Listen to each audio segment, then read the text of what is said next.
All right, what is going on, ladies and gentlemen? In this video, we're going to be breaking down our telesales script. This is the best telesales script to use in 2024.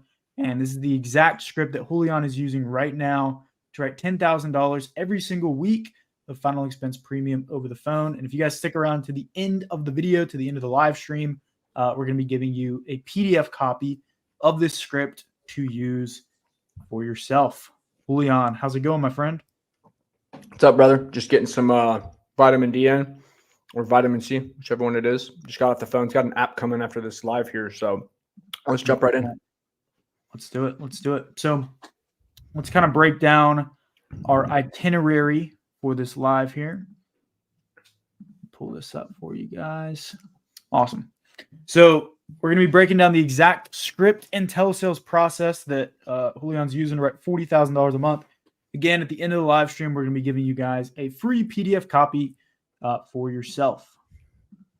So first thing we're going to do is break down the telesales script. We're going to kind of role play it, go back and forth, let you guys ask some questions in the comments. The next thing, we're going to review a live call where Julian uses the script to close a deal. It's a pretty interesting one. I think you guys will enjoy that quite a bit. And then the last thing we're going to do is, if you guys want, we're going to show you guys a pretty cool way that we've developed where agents can make $100,000 without having to buy leads. So that's what we got in store for you guys. Let's go ahead and jump right into it. Now, before we pull up the script, one thing I want to kind of cover, because I think a lot of people kind of get confused about what a script actually is, right? So the point of a script, because a lot of people, they rely too much on a script, right? And before we show you guys the best thing, I want to kind of set this preface, because I don't want anyone to be basically dependent on a script, right? A script is basically where you want to be, but it's not always where you will be, right? So basically, a script is not word for word everything that you will say on a call every time, right? Sometimes the prospects will take you off script, and sometimes you'll be able to stay on script. Is there an issue with the echo? Are we good? Yeah, apparently there's an echo. I don't know. Do you have the live on your phone? There's no volume on it, so it wouldn't even matter. Might. I would maybe just try turning it off or something. He's saying that he's hearing you and then hearing you again. I think it might be a delay or something, because it's not. I don't have any volume on. I do it every time. Wouldn't be a problem. All right. Guys, is anyone else hearing an issue with an echo? Let us know so we can try and fix it. Let us know. Definitely let us know. We don't want to drop the Sunshine Forever says I hear it fine. Thank you, Sunshine. Okay, perfect. So, Corey, what's going on, my man? Anyway, so what I was talking about with the script. So basically, a script is, it's basically it's a guide of where you want to be, but you can't be too reliant on the script, because prospects will take you off it. And if this is the only way you know how to do anything, it's going to be a pretty difficult situation for you. So a script is your safe space for you to return to. It's the route that you want to be on, but you do have to know how to take some detours. So with that being said, let's pull up this script here, and we're going to go ahead and jump right in. Julian, when is your call that you got to jump to, so we can make sure we're making good time here? I'm supposed to write her at 6 my time, 8 your time. Oh, so 2 hours from now? Mm-hmm. Okay, we're good. We're good. Cool. So, Julian, I know you've been using this script quite a bit. Do you want to kind of walk everyone through how this script works and how they can use it on their calls? And if you guys are getting value from this video so far, I know we haven't jumped into the script yet, but if you guys are expecting value, I guess, go ahead and drop script in the comments down below so we can blow this up for y'all. Cool. So, Tim, do you want me to talk just through the word tracks on the script, the framework of the script, how I'm approaching the call? What specifically do you want me to break down real quick? I think basically the way that they should approach the call using the script, and then we can go into the actual word track and basically role play it out for people. Okay. So the way that I'm approaching every single phone call is literally just I'm calling you to see if you even qualify for this. Got it. Right. I don't know what, I'm just here to solve your problems. And I just basically need to know like what's going on. So like before I jump into the call, I'm basically wiping my mind clean as like just a clean slate of whatever assumptions I might make or whatever thoughts I might have. Like if you're calling your leads and your thought is like everyone is just going to spend $60 a month, or everyone is just going to get a cremation, or everybody I run into is unhealthy, or everybody I run into is direct express, like you're going to find more of that because you're looking for it. The same way that like if you're looking for a white car, you're going to find a white car. Like, you know what I mean? That you're going to, if you buy a white Tacoma, you're going to start seeing every white Tacoma. So what I'm looking for is people who are interested in life insurance and want to protect their family, but most specifically just want to protect their family.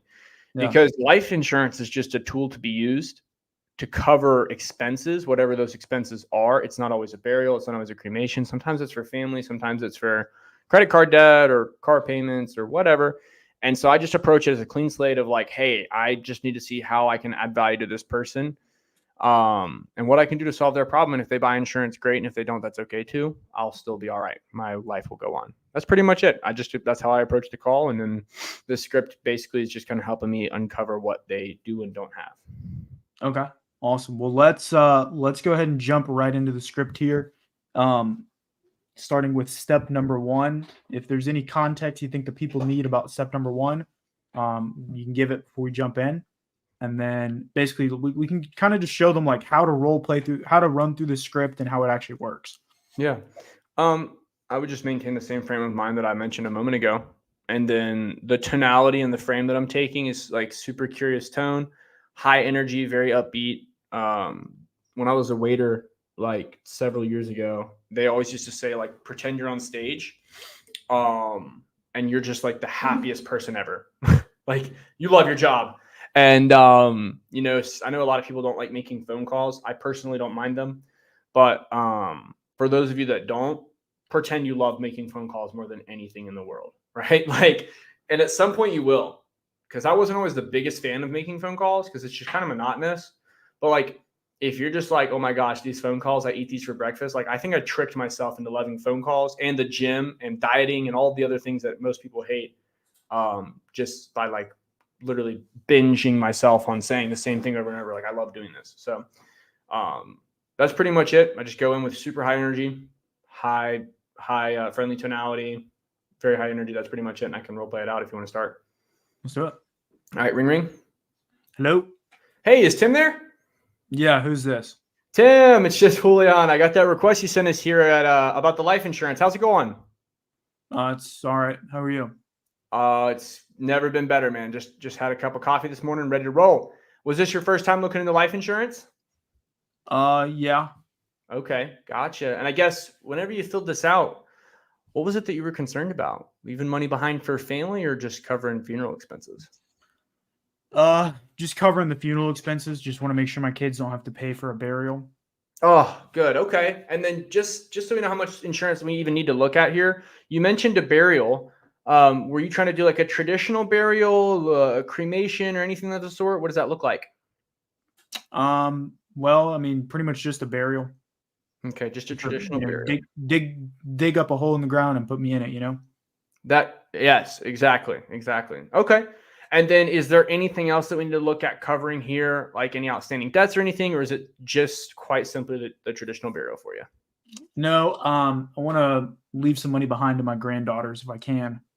Okay. Is that for anything in particular, like college or first car, anything at all? Or is this just like an inheritance, like, hey, thanks for being my granddaughter? I guess kind of a little bit of both, right? Like, thanks for being my granddaughter. Here's some money for college. Nice. Okay. And so let me see. Let me just make sure I'm covering my bases here. Have you ever been Do you want to pause right there and then kind of go like, let's kind of break down like why you're saying what you're saying in step number 1, just so they can understand like the why behind the what they're doing. Yeah. So, I mean, pretty much here, like what my goal is just to figure out like what the hell they're even doing on this phone. So like when we're training our agents, one of the ways that we always describe it in the training is like, if you guys have ever been to one of those shops near like a mountain or something, and they just sell like knickknacks, yin yangs, and flim flams, oftentimes you'll see random things for sale there, like paintings or dragon's teeth or whatever it is. And so like, I just got to figure out, like, did they come into my store for a flim flam or a dragon tooth? I don't know. And so when I'm speaking with them, my goal here is just to figure out, like, what's going on? Like, why are they even, have they looked into it before? And I need to understand their past experience. I don't know if I just assume they've looked into life insurance and I start dropping insurance lingo, they're going to be like, who the hell is this guy?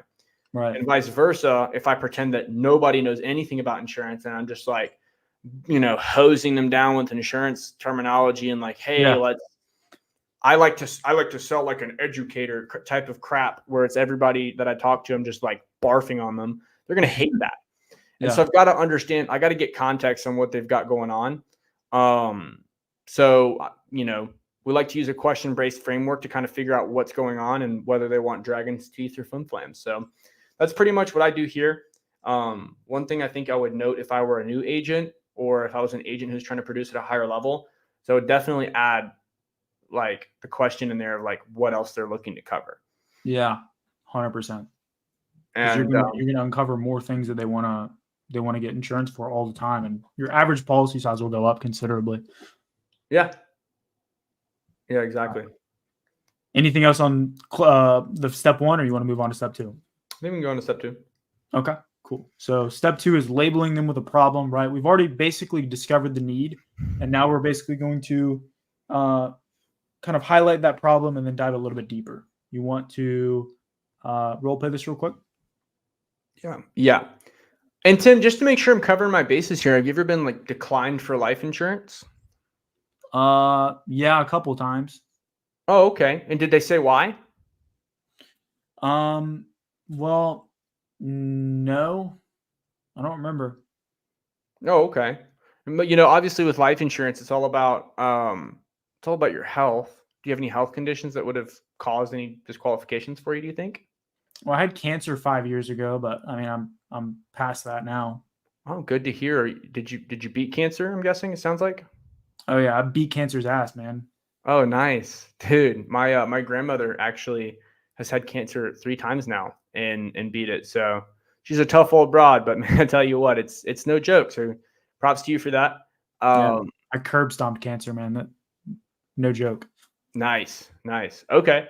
Awesome. Nothing like a good curb stomping, right? So, all right. And so basically it sounds like you've had a little bit of a tough time getting approved for life insurance. And basically your goal here is just to leave some money behind to the granddaughters to cover that funeral and leave some money for them for their futures. Am I on base in saying that? I would say so. Yeah. Okay. That makes sense. And so basically in making sure that I've already kind of said this, I'm just going to keep moving along on the next part of the script. Let's pause real quick. Cause if I'm an agent watching this, I'm probably going to say like, what the hell just happened? Like this is not on the script. So kind of fill us in, like, why did you not just read the lines on the script? Why did you go off script? And like, what kind of happened there? Yeah. So there's a framework, and I think Tim made a video about this, but there's a framework that I follow for basically every type of sales, whether it's selling for a cremation or burial, life insurance, lawn mowing services, whatever you're doing, whether you're selling insurance and you're watching this, or maybe you go off and sell solar, whatever. This works with people in general. If you want to get your wife to not hate you, this is a good one. I mean, just like it works in anything. Use close-ended questions to get people to make decisions and open-ended questions to get people to give you information. And right there, when you gave me some information, the reason I'm asking if you've been declined for life insurance is because that's a trigger question to let me know whether you have it or whether you don't have it.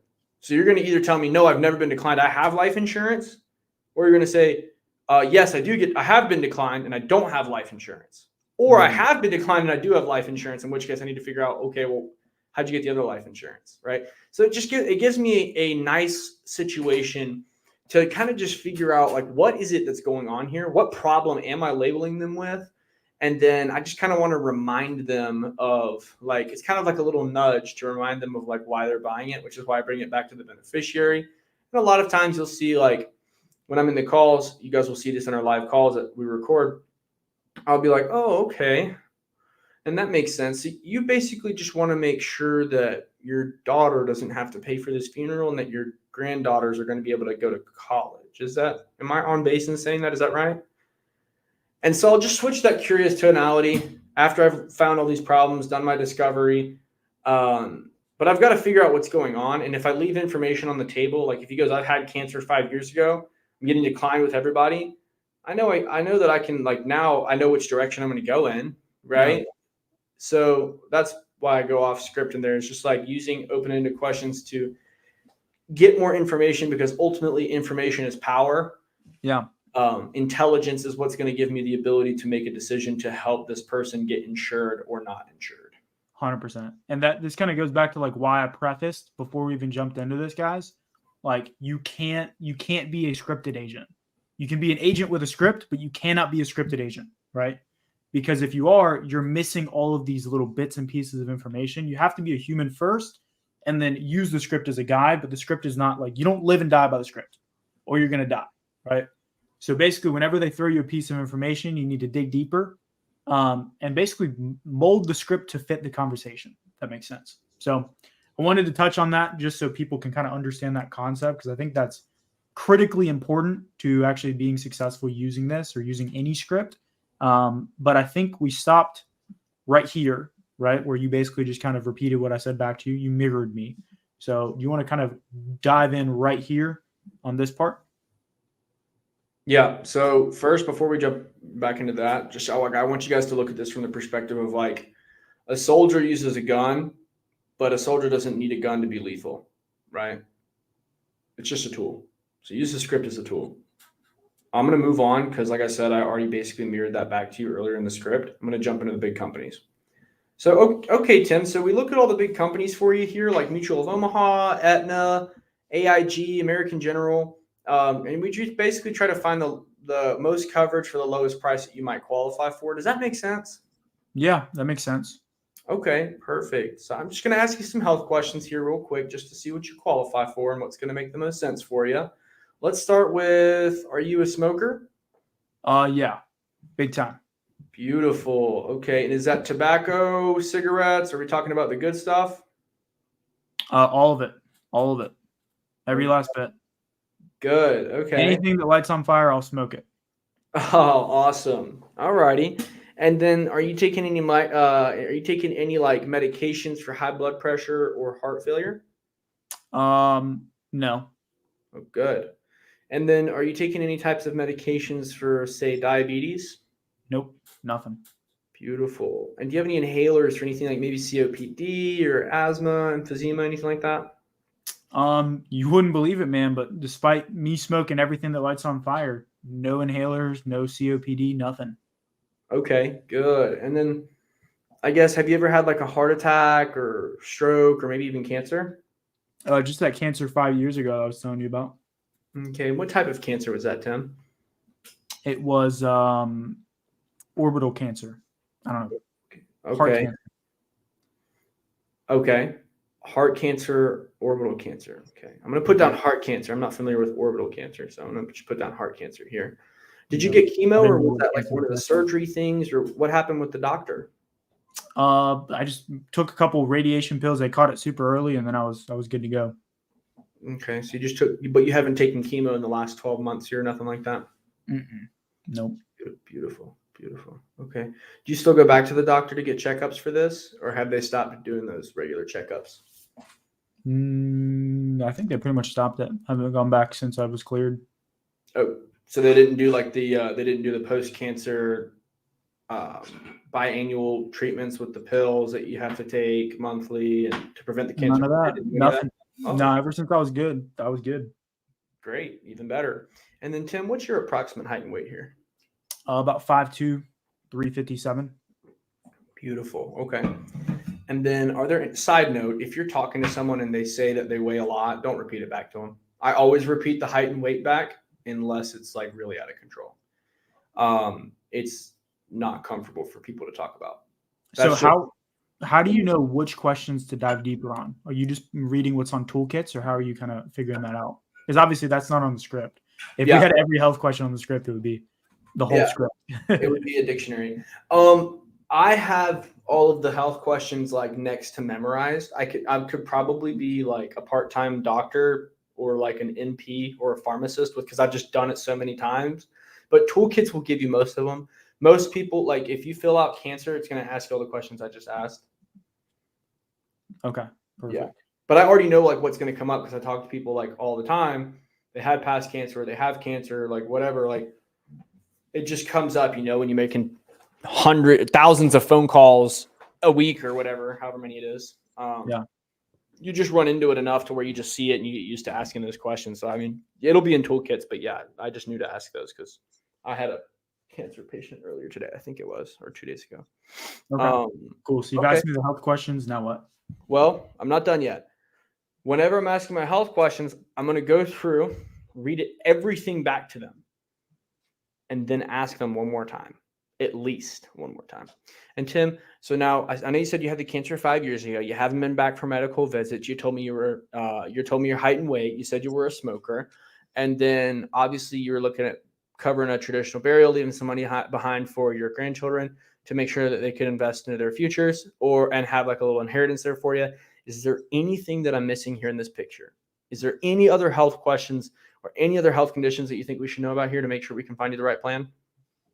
Mm-mm. Beautiful. Beautiful. Okay, good. Well, basically, based off what you're telling me here, Tim, it seems like you might qualify for one of the programs here in the area.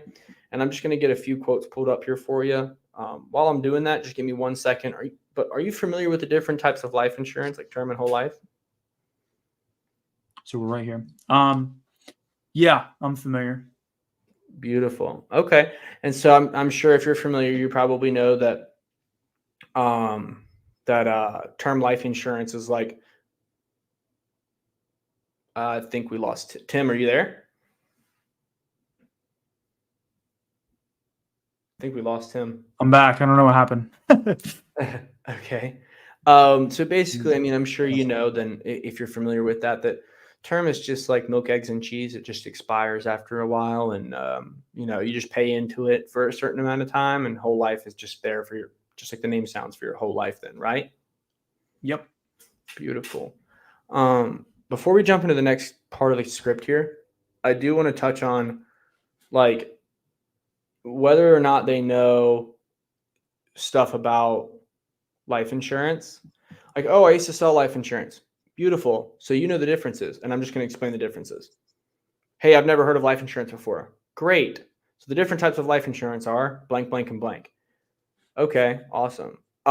If they're telling me they know or they don't know anything about life insurance, I'm just going to like, no matter what, explain the differences. Because how do people know what to say when they're explaining the difference? you can use, you should have learned it in insurance school. But like, just, you can, if you want to be a techie guru and just like break everything down for them, you can do that. What I've found to be the best is just to make an analogy, simile, metaphor of some type that like makes sense. Most people are like on a 3rd grade reading level with understanding things throughout communication. A lot of people don't even talk at work.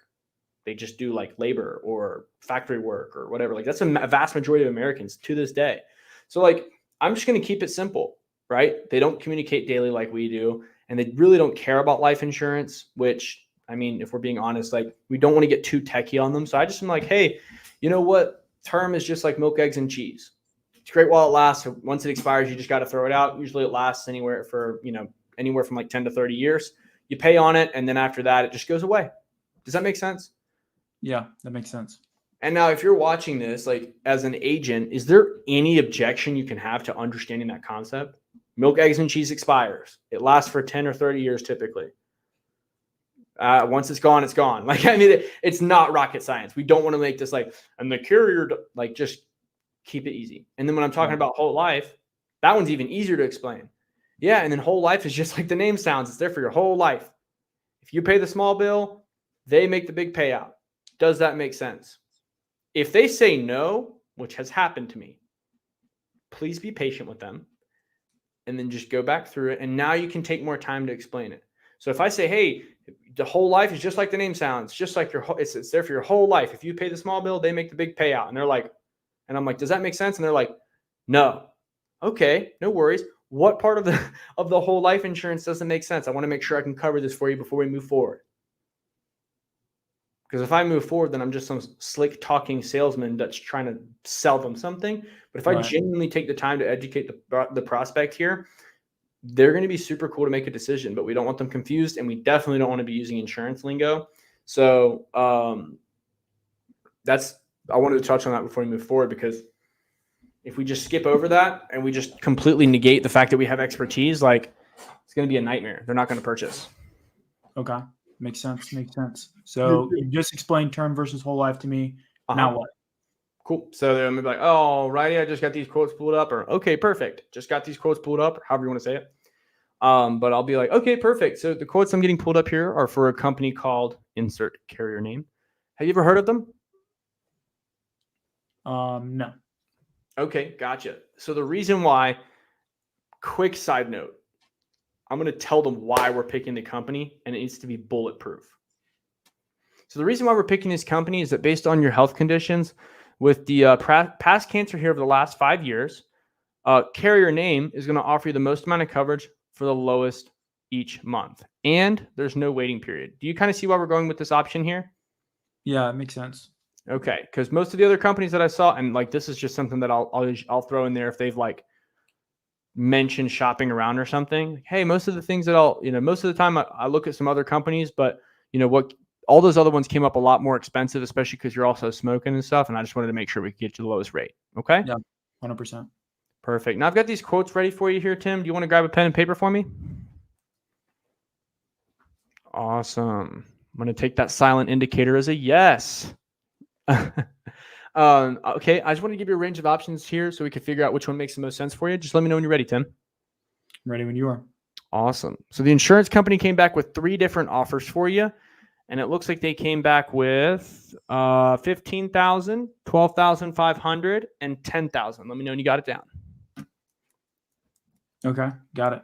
Awesome. So basically the way that this works, Tim, is that it's going to cover you from day one. Meaning if you make your first payment on a Tuesday and you pass away on a Wednesday, your family still gets paid the full check. Does that all make sense? It does, yeah. Perfect. And the plan also, it never expires. It's never going to reduce or go up on you, or there's no rate hikes or anything like that at any time. It always stays the same. What questions do you have for me on how this plan works? I don't think I have any questions. Awesome. And it looks like these prices just came back here for us. Now, these prices, like just to clarify, they never go up or down. And for as long as you make the small payment, they give your family the big payout. Okay. Okay. The $15,000 came back here at only $99.99 a month. The $12,500 came back here at only $79.99 a month. Mm-hmm. And the $10,000 came back here at only for $59.99 a month. Let me know when you got it all down. Got it. Awesome. So, we can always go up or down if we want to, but based off of these 3 options that we've just covered here for you, Tim, which one do you think would be the best fit for you and your family? Probably the middle option. Okay, beautiful. So the $12,500 for the $79.99. Yep. Beautiful. Go ahead and circle that for me real quick. And in the event that you were able to get approved here, Tim, would you want to go ahead and get this set up for today? Yeah, let's do it. Perfect. Ready. And then what most people will tell you in that time frame is they'll say, no, I can't do it today because I don't have any money. I don't like post-dating business, but if I have to, I'll just say, no worries. Most of my clients either get paid on the 1st or the 3rd. Which one is it for you? And then once they tell me, I just rip the sale. Great. So we can get it set up for the 3rd if you get approved here. Give me one moment while I get logged in, okay?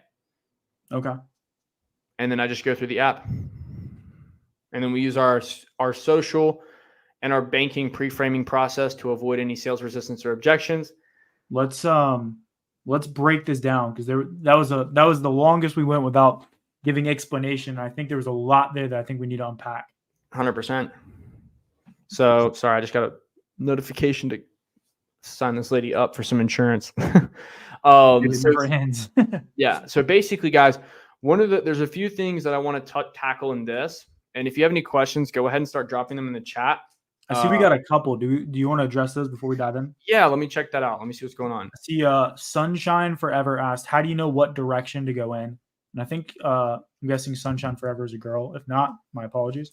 But I think what she was asking was like, when I told you that I had been declined for life insurance, how did you know what direction to go into? And then she asked if there's a cheat sheet for that. Yeah. The cheat, I don't think we really have a cheat sheet. We have like, no, there's not. The agents that we're training in our agency, we have like an objection, and we call it like the objection ammo sheet. It's just basically a sheet for every single objection you can ever think of. And then we basically just kind of train around which direction to go in, because you're never just going to get a perfect script call, or more than likely they're not buying. Yeah. Like if they're an engaged buyer, they're not just going to be like, yeah, okay. Yeah. All right. Take my credit card. Here's my, like, they're not going to do that. You got to be able to use this as a framework. This is the line of getting them to purchase. Like this is, we're running past the checkpoints of purchase.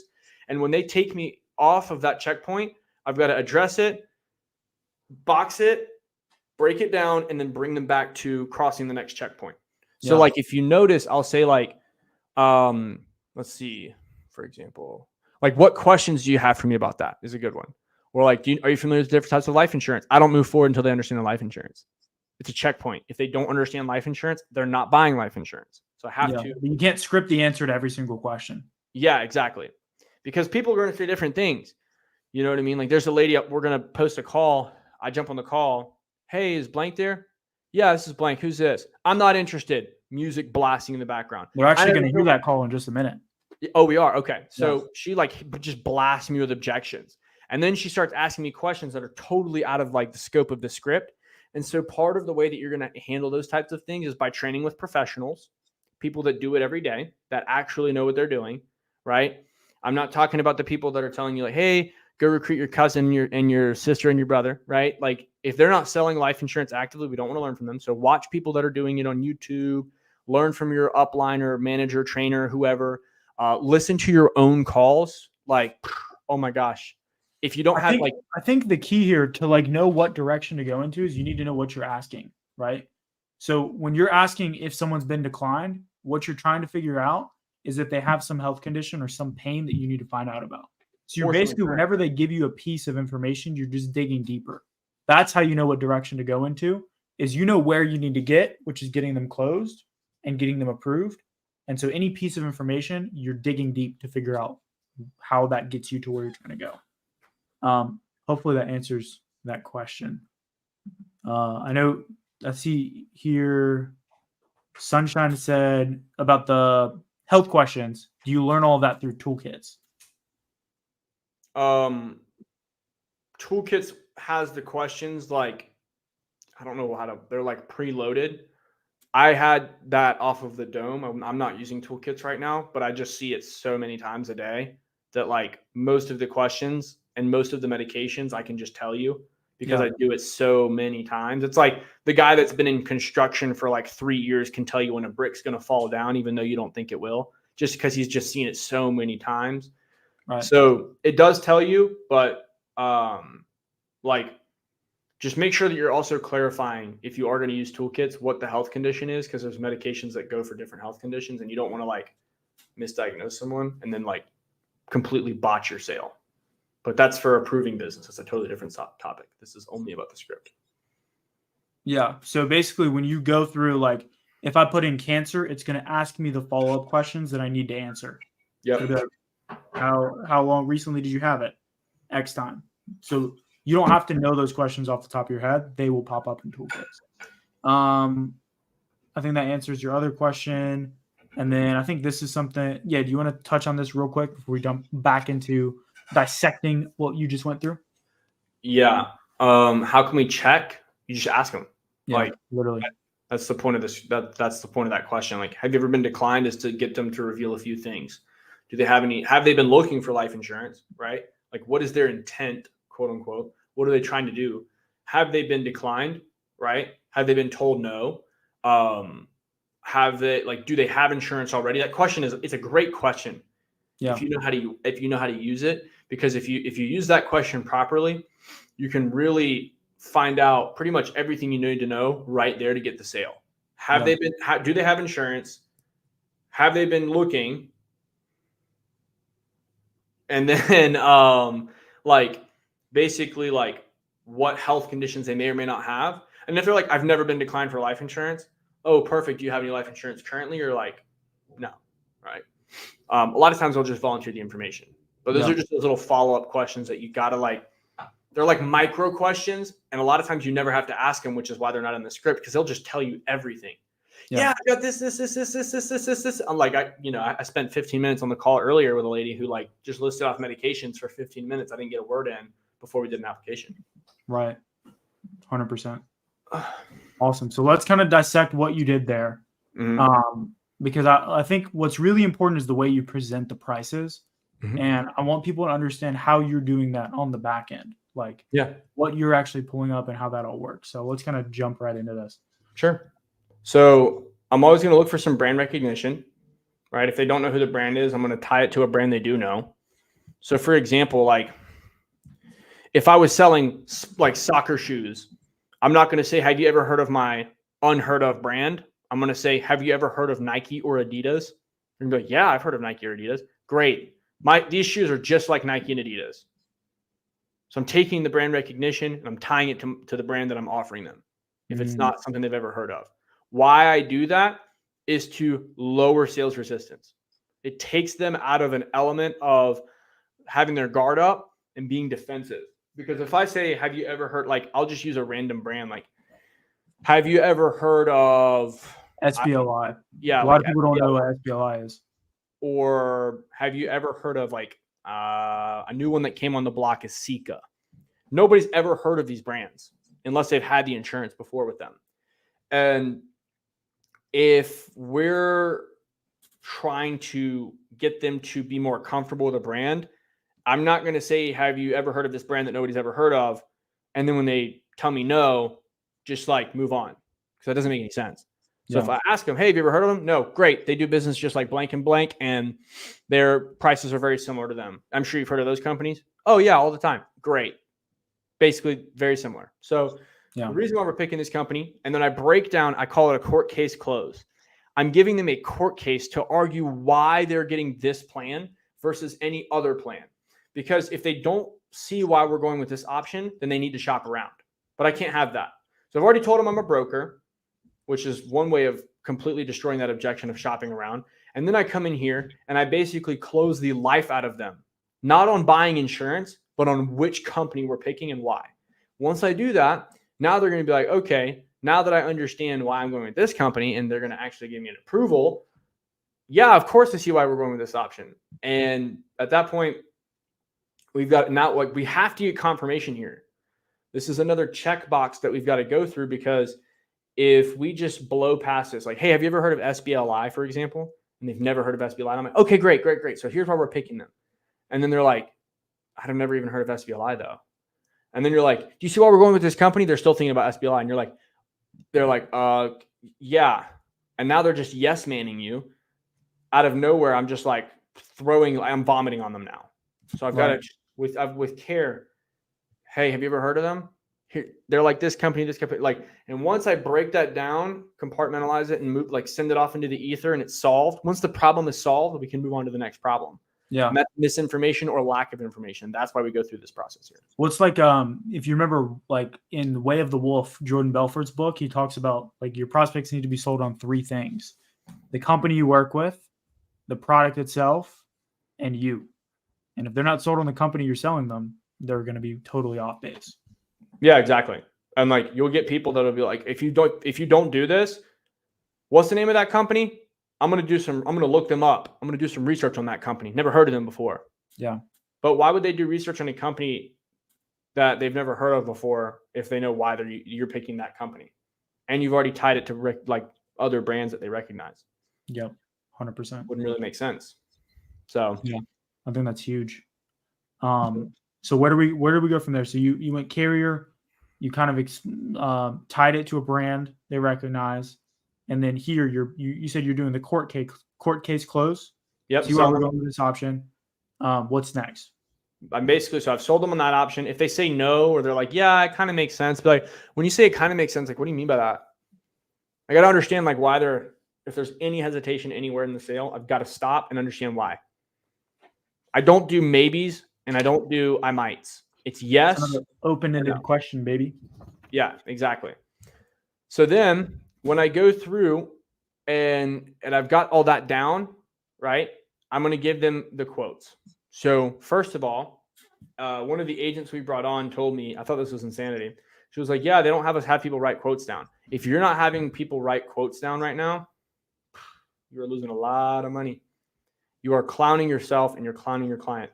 They don't even know what they're agreeing to. They don't even know, because like when you start throwing out numbers, if nobody writes this down, 10,000, 99.99, 12,000, 500, 109.37, 15,000, 135.15, 17,000. Like it's like you guys probably. I can't even repeat what you just said back to me, and I'm listening right now. Yeah, that's the point. They can't do it either, and they're older, so they're going to struggle with it more. If you write it down, like, oof. Best case or worst case scenario, I'm texting it to them. That's if they like are in a wheelchair and like can't get it, or they literally don't have a pen and paper, and you hear them rustling around. But getting a pen and paper is another checkpoint for me. You have to have a pen and paper, or worst case scenario, I'll text it to you. So when I go through, I get them to do that. Now I'm going to say, hey, this is for your records, right? Like, we're doing this for you. Going to go through the range of options. Let me know when you're ready.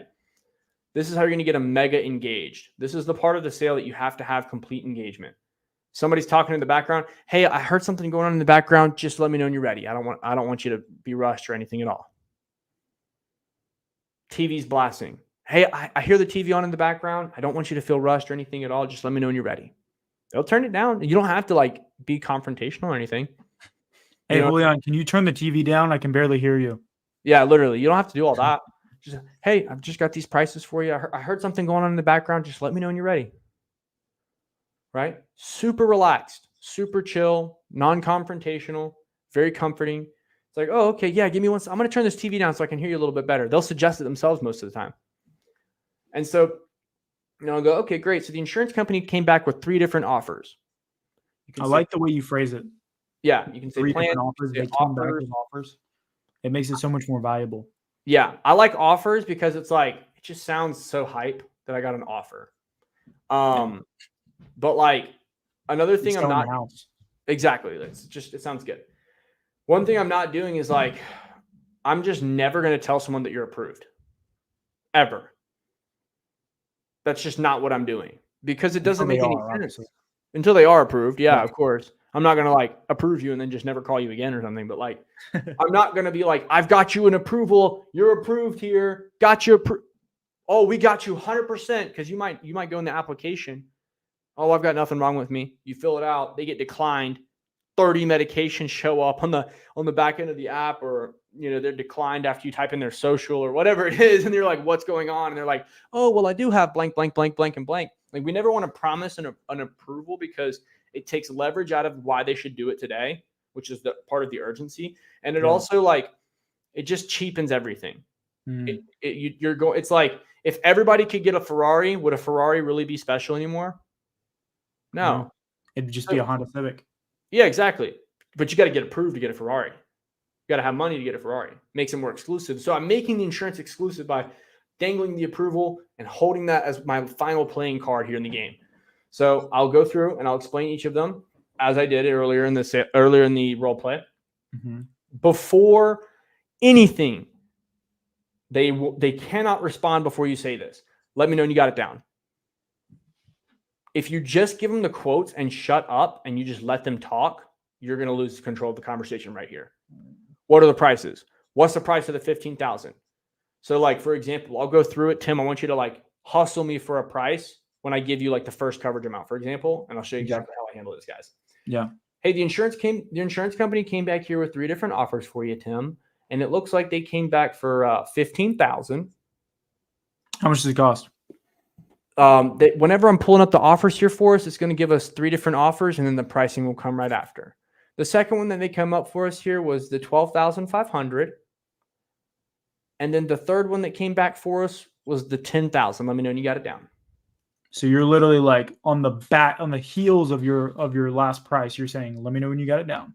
Yep. Let me know when you got it down immediately, because as soon as they say, let me know when you got it down, I still maintain control. Yeah. If they say, well, how does this work? What does that look like? How long have you been doing this? Who's this company? What? It's like, whoa, I'm losing control. I'm like shielding myself from getting pummeled with questions. Yeah, you're playing defense instead of controlling the conversation and leading them. Exactly. I've got to lead this conversation. So let me know when you got it down. Okay, I got it down. So basically the way that you got to be like stepping on the back of their words in this part of the conversation.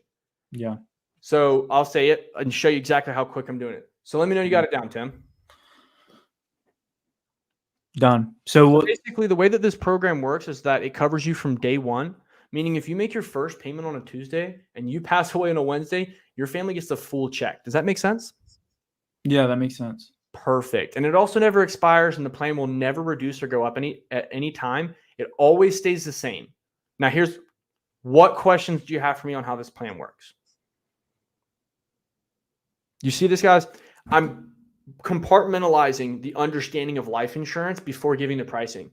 Because if they're confused on the concept of life insurance and they understand the pricing, now they have to think about it because they don't understand the life insurance, which is an objection you have to overcome later in the sale, which is completely worthless. That's a total waste of your time. You just gave them a loose pitch. But if I give you an airtight court case close on the insurance company, the health conditions and everything, and I come in, I use a closing question for the decision, and then I move down to an open-ended question for asking for more information. I'm asking them for the objection. Yeah. What questions do you have for me on this plan? If they don't understand the insurance, now I'm going to break all that down, and I can't move forward in the sale anymore until I've closed them on how insurance works. And the most important part of this question here is like, because you're saying, what questions do you have for me? The obvious question is, what does it cost? But this part right here is like, this is gold on how the plan works. So you're isolating each variable before you give the price. That's huge. Mm-hmm. Yeah, that's one of I'll say that's probably one of this step 5 is probably one of the strongest like frameworks you'll find for sales anywhere on YouTube, from what I've found, because you're like on life insurance sales, but probably sales in general, because if you don't start isolating objections out, a lot of people call this objection blocking. There's one guy that calls it objection blocking. If you don't isolate it out and get what Jordan Belfort calls a level 10 of certainty across each of the 3 product plan producer in this scenario, the salesperson, like you can't move, they won't move forward. So like this right here is like a crazy example of that, but it's just things that a lot of the top sales gurus already do, but most of them just never label it for us to understand how it works. But this is me doing that for you.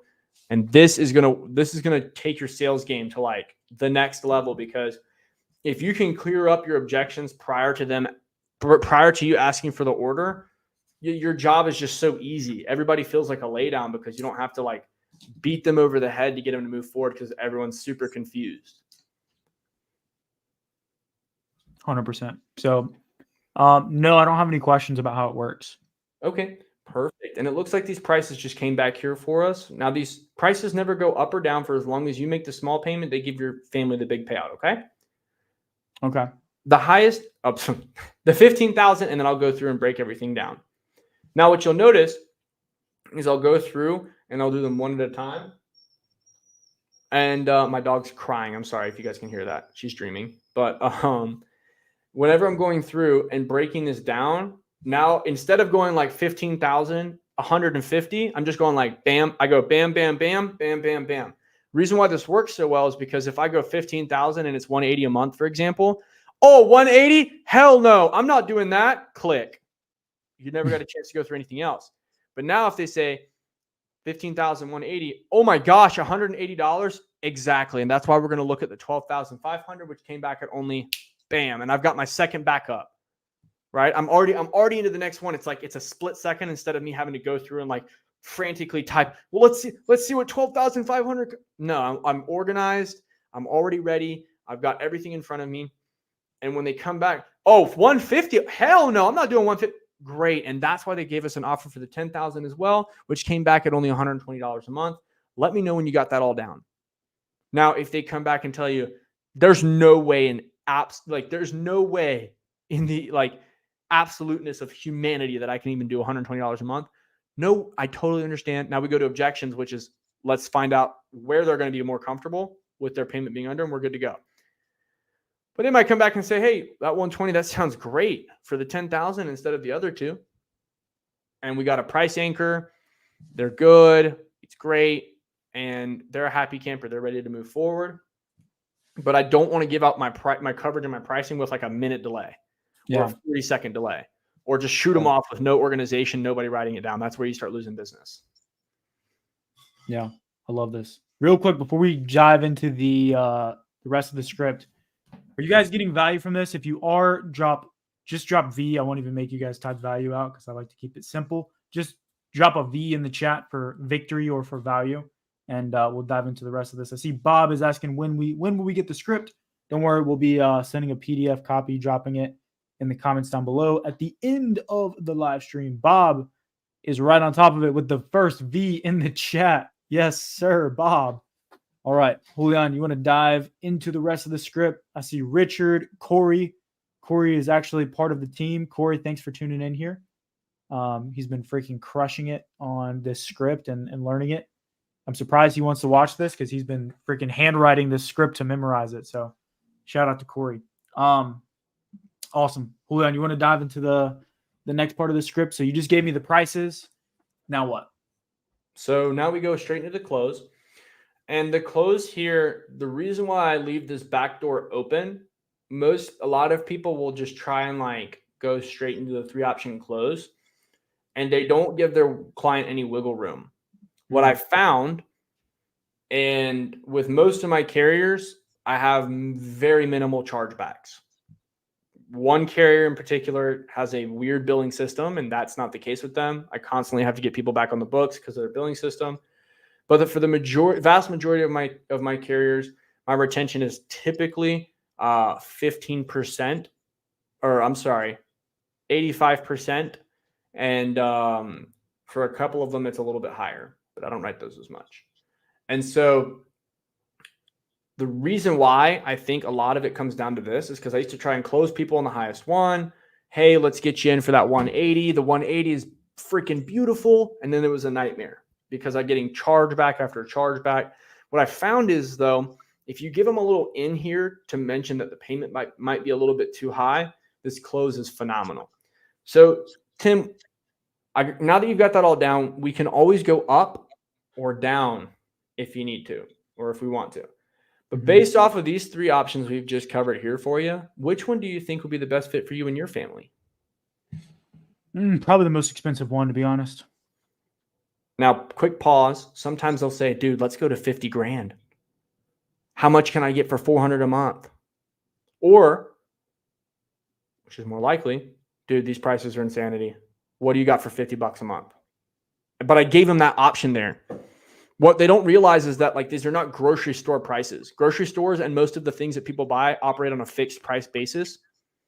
And so when they see 3 options that you give them, they automatically assume you only have those 3 options. They don't understand that pricing is flexible and that the coverage is adjustable. And so we have to realize that if we're going to sell this plan, we have to make sure that they're aware that we can go up or down, because what I don't want to do is close somebody on. I had somebody the other day, I anti-closed them. They committed to $162 a month, I think it was. And I asked them, I'm like, what does that look like? Blah, blah, blah, blah, blah. And they ended up telling me that there's no way in hell they could afford it. And they were actually in the negative in their bank account. I didn't even sell them because it was a chargeback waiting to happen. And then 2 days later, I had another lady who committed to $251 a month of life insurance and ended up buying $90 a month of life insurance because I downsold her to a plan that she could actually afford. But when you give a bulletproof presentation and you offer them 3 options and you give them the choice, human psychology is geared to pick options they're given. And so that's why I have to pump the brakes here, right? okay, like this has been going great so far. Let's get married. Whoa. Should we do that wedding today or later? You know what I mean? Like we don't want to just jump the gun and hit Vegas and go ahead and put a ring on it and sign the paperwork. We got to get to know each other a little bit better. So that's why I'm giving them this opening. Close-ended question that you're hitting there too at the end. Yep, exactly. Right. Which of these three do you think is going to fit best? So you're having them make a decision, but you're also giving them the out, which I think is important. Exactly. And so then after I get them to make a decision, so let's just say that Tim picks the 15,000, the highest one. All right. Now, in the event that you were able to get approved, would you want to go ahead and get this set up for today? Yeah. Now, why are you asking this? Now, the reason I'm asking this is so I can get them to pay today. Now, I got a guy to do this early today. He told me that his daughter was going to be paying for the life insurance, and then went from my daughter's going to be paying for this life insurance to, can I just pay this today on my own bank? Because of the questions that I'm asking. Yeah, I feel like most people will wait to ask when they want to pay until like in the app. Yeah, exactly. Nobody ever asks if they want to pay today. Yeah, and like you're going to lose a lot of money doing that, and you're going to also have a lot more chargebacks. This is another reason I have less chargebacks. When I get people to pay today, it becomes real. When I post date everything, it doesn't become real. And like I always tell everybody this, I track all of my dollars like in and out in my budget on a monthly basis, like clockwork. I can tell you literally like what I spent 6 months ago on gasoline on like, March 18th. Like it's all accounted for. And most people aren't like that. But if you tell me like when my bill is going to come out, I don't even know. I have to have reminders. I've got to have, and these are for things that I pay every month, rent, utilities, like basic stuff. But I got to have reminders for that. If my utility company didn't remind me, I would never pay my utility bill ever. I would literally live in like the third world. And it's just because like, dude, like we got so much going on. Like, how am I supposed to remember that? So if I get them to pay today, though, it becomes real. And then I just have to remind them of that next payment coming out. I'm good. They're not trying to, like, most of these people don't want to charge back on you. Most of these people are good people. They just are not responsible a lot of the times, or they forget. Yeah. And we just have to remember that it's our job to get them to get the insurance and keep the insurance. So that's why I do it there. Gets more commitment. And then this is where I go through and I post date them if they can't do it today. Okay. Much. Perfect. Which is fairly common. Let's say I can pay today. If you can, then I'd be like, okay, great. And then did you just want to be billed on the, what's today? Did you just want to be billed on the first of every month moving forward as well? Yeah, that's fine. Beautiful. I'm just going to verify some information with you here real quick. And to make, I got to make sure this pays out to the right Shooker family. Just to confirm with you that first name is Tim, last name is Shooker. That's TIMSCHUCKER. Is that correct? That's right. Bam. And then I just start going through and then asking them the questions. I did see a comment here about how often does it switch to a more higher level face amount or other product type sale with slashes and never. It actually does a lot. So I would definitely give your clients room with that question to raise it if they want to. Like if you're just getting yeses, it's okay to push the envelope a little bit. But a lot of it just depends on how you present it or what types of leads you're working. Like if you're not working with insurance branded leads, we didn't get none of those. Yeah, we didn't get any of that where we were working originally. Free gift card leads, people that were just sending it in. They got the gift card, they canceled it, or you gave them the gift card, they literally kicked you out of their house. You show up getting held at gunpoint. It's like I had, Doberman chasing me. Like now, if you're working branded leads that are focused around helping the consumer, educating the consumer, and you're actually offering a high level of service, it's really common to get people to buy more insurance. Yeah. I have to sell people 2 policies all the time because they get maxed out on a face amount with one carrier. And I have to go there for one. And those are like not even 25,000. I'm talking like $35,000, $50,000 policies that like they just have to get another one. And then I just go to the cooldown here after selling it.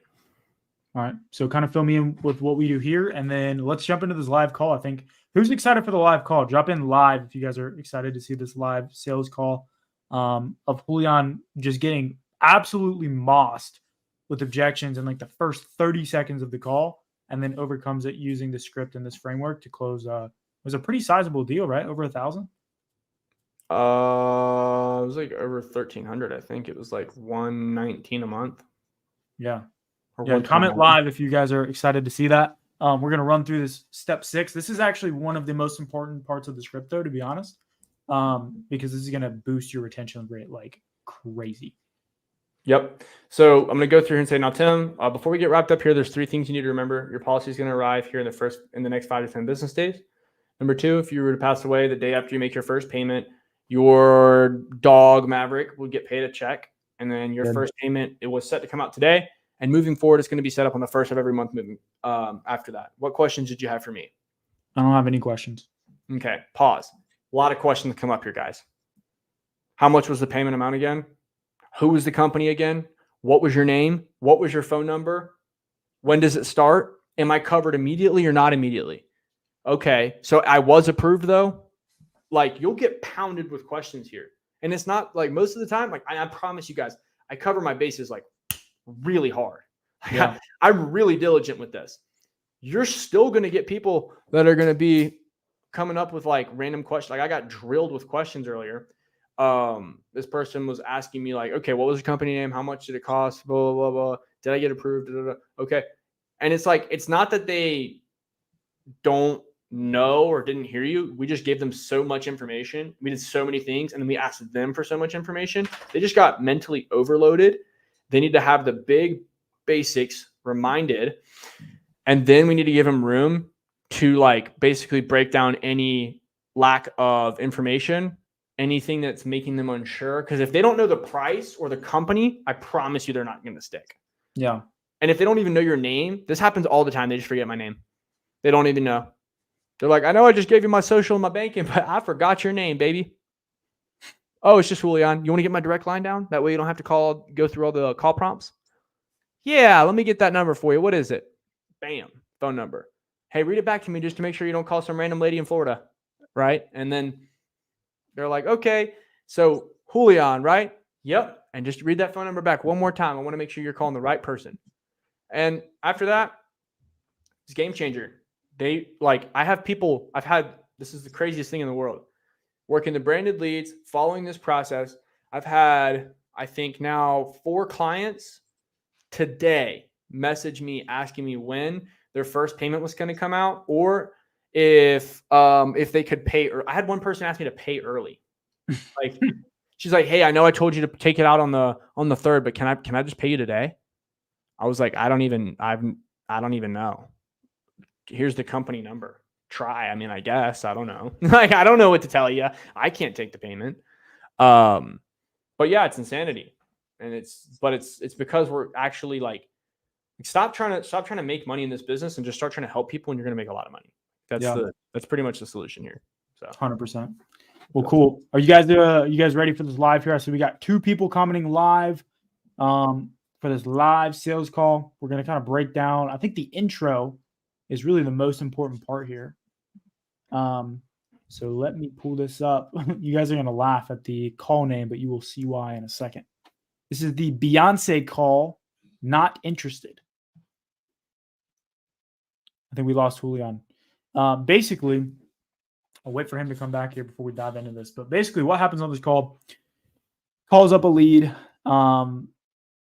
She just pounds them with objections in the beginning, and you guys are about to see basically how to overcome this and kind of like the word checks to use here and what actually happens when somebody takes you off script.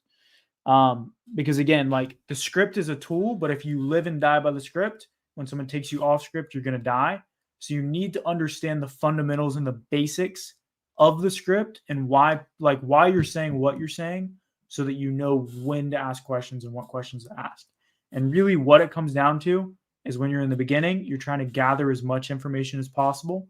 When they say something, don't just skip over it, right? You really need to listen into each individual word that they're saying, because a lot of times these people give you clues on how to close them, right? Like, for example, there was a call Julian was on just last week. The lady was talking about, she wanted to leave a bunch of money behind to her kids, but she kept like talking about in March, I'm down to do it. In March, I'm down to do it. I'm ready to do it, but in March. And so a lot of people just be like, okay, well, cool. Well, I'll call you in March. When you ask, okay, well, I mean, I hear you keep mentioning, in March. Is there something specific that changes in March? Like, would you not be able to do it now versus March? And it turns out she was waiting for a disability hearing. And so, like, there's all these little things that are just under the surface that if you don't dig deep and you don't ask, like, literally just the one follow-up question, right? And so when you said that you were, looking around for the last 2 weeks, I mean, obviously no one wants to look at life insurance for, weeks and spend a bunch of time on that. Was there a reason that, you haven't really moved forward with anybody? Like, that one extra question could give you the information you need to get a sale versus not get a sale. So that's ultimately like the fundamentals of what questions to ask and when to ask questions. Just anytime they give you a piece of information, dig a little deeper. Do that one question. Just ask that extra question and you'll find so much more info. Well, you ready to jump into this call? Let's go. Let's grow. All right. Let me know if you guys can hear the audio here. Hello? Can you hear it? I got it. Okay. Can you guys all hear the audio? Just comment yes if you can. And we'll go into this. I don't want to go through a call recording you guys can't hear. Leon, I've got your request here about the life insurance. Okay, so we've cut out her personal info, like her name and all that stuff, just to protect the client. But basically, what you guys are about to hear here is the call intro. So the first part that you guys just heard, hey, is blank there? He says obviously her name, but you can't hear it because we cut it out. And then you guys will hear like what he says. Hello. Hey, it's just Leon. I've got your request here about the life insurance. How's it going? I'm not interested, thank you. Oh, okay. The form that I got filled out here for you, whenever you filled it out, like, what was it that you were concerned about? So she hits him over the head with the immediate rejection. I'm not interested. So what are you thinking at this point, Julian? What's kind of the reasoning in your head as far as like why you say what you said? I'm trying to bring her immediately back to like what her motivation is to purchase. Like, if she's looking into life insurance and has any interest at all, this question should bring her right back to that thought process. Because whenever she filled it out, granted, she might have been, like this lady, not specifically, but like she might have been on medications. I don't know her situation yet, right? So she might have been on medications when she filled it out. It might have been 2 a.m. She might have been like depressed because her family member just died and she was thinking about it. She might have, I don't know like anything about this person. And so her frame of mind when she filled it out could have been, I'm on medications and I don't really know what I'm doing. I do need to like life insurance. It could have been 2 a.m. I miss my dad. He passed away with no life insurance. Like, there's so many things that it could be, but I've got to find out what it is so that I can isolate it and start to break that down to move her into the sales process, which is why I bring them back home with this question with whatever their concern was. Okay. So I'm going to play what you said again, and then we'll go back into it. The form that I got filled out here for you, whenever you filled it out, like, what was it that you were concerned about? Who is this? Who is this? Just pounding you over the head again with more objections. It's just Julian. I was just responding to that request you sent us. I don't remember sending in a request. So now she genuinely sounds like she does not remember sending in a request. So I can either beat her over the head, hey, you sent in this request, and I can be the bitter old veteran agent that like sounds like he hates his life and doesn't care about the customer. Or I can seek to understand and see why she's telling me this. Let's see what happens. Huh. Okay. It looks like whenever you filled it out, you filled out like a pre-approval form and everything. It would have asked you if you were like a smoker and all that stuff for the life insurance. Ring a bell? What's the name of your insurance? So she's expressing interest here. She hasn't hung up. Yeah, exactly. I work for a company called Zoosurance, but we work with big companies like Aetna or Mutual of Omaha or AIG. So why do you say that? Why are you mentioning these big companies? You just like cloud chasing, or what's going on here? So first, whenever I mention Zoosurance, like I get people that'll call up and say, "Hey, are you the guy with Zoosurance?" all the time. Hey, is this an insurance company form I filled out? I just wanted to make sure I'm talking to the right people, right? I guess I could lie if I wasn't with insurance, but like whenever they call us up and they're like, hey, is this insurance? Like that's an immediate win. But like for most people, she's saying she doesn't remember filling it out. She never did it. She doesn't know. She doesn't need life insurance. She's not interested. Who am I? She's hitting me with every like. This is like we're in a rocky path here trying to make this happen. Me trying to use insurance as my only leverage of brand recognition. If she doesn't even remember filling it out, is going to be that's a stretch. So I'm then going to come in and say we work with big companies like blank, blank, and blank because their brand credibility is something that I can use to my advantage since we actually do work with those companies. And everybody knows who those companies are. And if they don't, they're living under a rock. So, Yeah. Okay. Awesome. Is it whole life insurance? It depends on what you need, but if that's what you were looking for, we have whole life, term life, pretty much everything. Were you looking for whole life insurance? Well, I had insurance at my work, but I mean, it's funny you called. That's everyone's favorite line to hear. It's funny you called. That means that's a green flag right there. They like Globe Life and all them. They've been sending me stuff. But I had. Oh, gotcha. That's probably why you Right. So she mentions a health condition that she had. We obviously cut that out. filled this one out then, is because we can get people approved no matter what. Is that why you filled it out? Boom. So what are you doing here? going back to like what's going on? How did we get here? Why are we talking? Is she buying dragon's teeth or what is she looking for? Dragon's teeth or moon sand? Yeah. Okay. I don't know. Maybe she did it for me. Yeah, that happens all the time. So she's talking about her daughter. Oh, maybe my daughter filled it out for me. Let me see. I've got the other name that I had on here was for. That's Is there a chance? Yeah, that's my daughter. Sorry? That's important there. We need to pause that. Yeah. So you notice that I keep labeling her as the one who filled it out.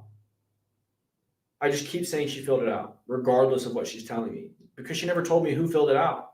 Somebody filled it out, but she's saying she didn't fill it out. So I'm just going to keep saying she filled it out until she gives me the person who did, in which case now I can agree with her.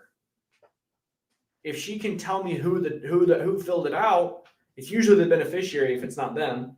Yeah. If I can get that, and then I can come back and say, oh, was it blank, their first and last name? You're in there like crazy. Like if I came in and said, hey, oh, okay, Tim, you didn't fill this out. Well, do you think maybe it was I have another name on here. It was Maya Shooker. Do you think maybe she filled it out? They're like, oh, that's my blank, which is exactly what she says here. And immediately, if I know them, by extension, we should know each other. And therefore I have an easier in by connecting your sphere of influence. Yep. Bingo. That's my daughter. Okay. That makes sense. Okay. Thank you. So basically, I guess This is why we call it the Beyonce call, if you guys can hear that. By the way, YouTube, we're not playing copyrighted music. This other lady was. We're just playing the call. So do not copyright strike this. you were just trying to get approved to cover like what, final expenses, or just leave money behind for family? Just I guess like I don't even know how you're hearing what this lady's saying at this point, but I literally can't even hear. I'm just like firing stuff off. like so they'll have enough to bury me, and I want to be cremated, so have enough to cremate me or whatever, and then have some for themselves, I guess. So boom, that's the need, right? That's her why. Okay. Gotcha. All right. And then I know you said you had a work policy. Do you have anything else currently, or what does that look like? No, just my work policy. I see. And so I guess you kind of realized like that thing expires, and that's probably how we got here today then. Is that correct? Yes, like if it expires, because like a lot of my friends, they got fired, and said they don't have anything. So, okay. So, if I get caught in this situation, I'm not gonna have any insurance. Okay, that makes a lot of sense. Okay. Well, yeah. Let me see what I can kind of do for you. And the birthday I got for you here was That's correct. okay. And then, have you ever heard of a company called Great Western before? Boom. So basically, this is why I wanted to show you guys this call, is because we just showed you a script. This is a call that Julian closed, and the only thing he said so far that is on the script is this. Hello. Hey, it's Okay. just Julian. I've got your request here about the life insurance. How's it going? Right? That's the only thing he said that's on the script so far, right? Other than this line. The form that I got what are you filled concerned about? So, Julian, kind of like for the agent that's watching this, that's like they're seeing the production you're putting up, $10,000 a week very consistently. And that's approved business too. Like you're not just like writing business that's falling off the books. Yeah, these aren't vanity metrics and flim flam. They want to learn from you. They're seeing the script, but they just watched this whole presentation where you just you had 2 lines that were on script and the rest of it is off. How do I replicate this if I'm watching this video? I'm like, I want to see these results.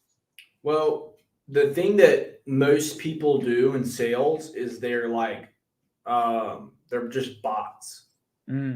Like you can go and hire an AI company to read off of a script.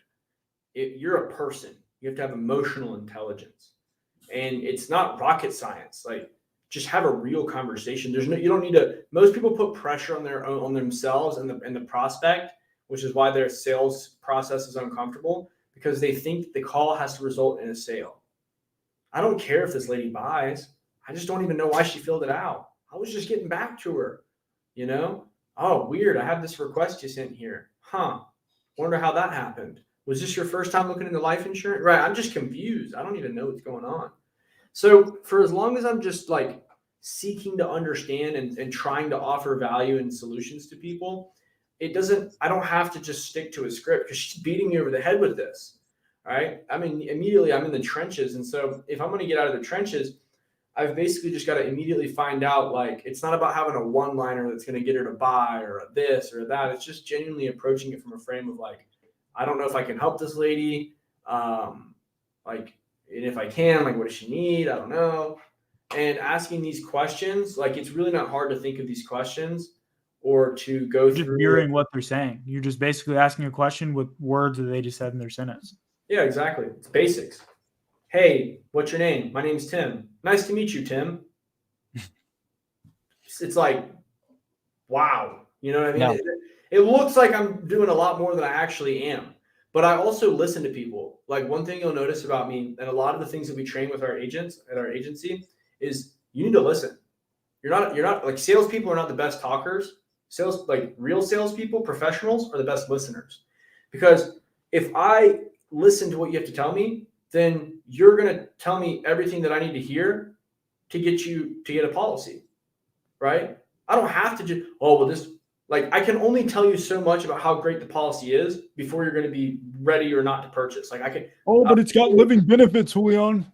Yeah. Oh my gosh, they've been in business for 100 years. No one cares. They don't care. They're buying for. They have an A+ rating with the Better Business Bureau. Oh, I know.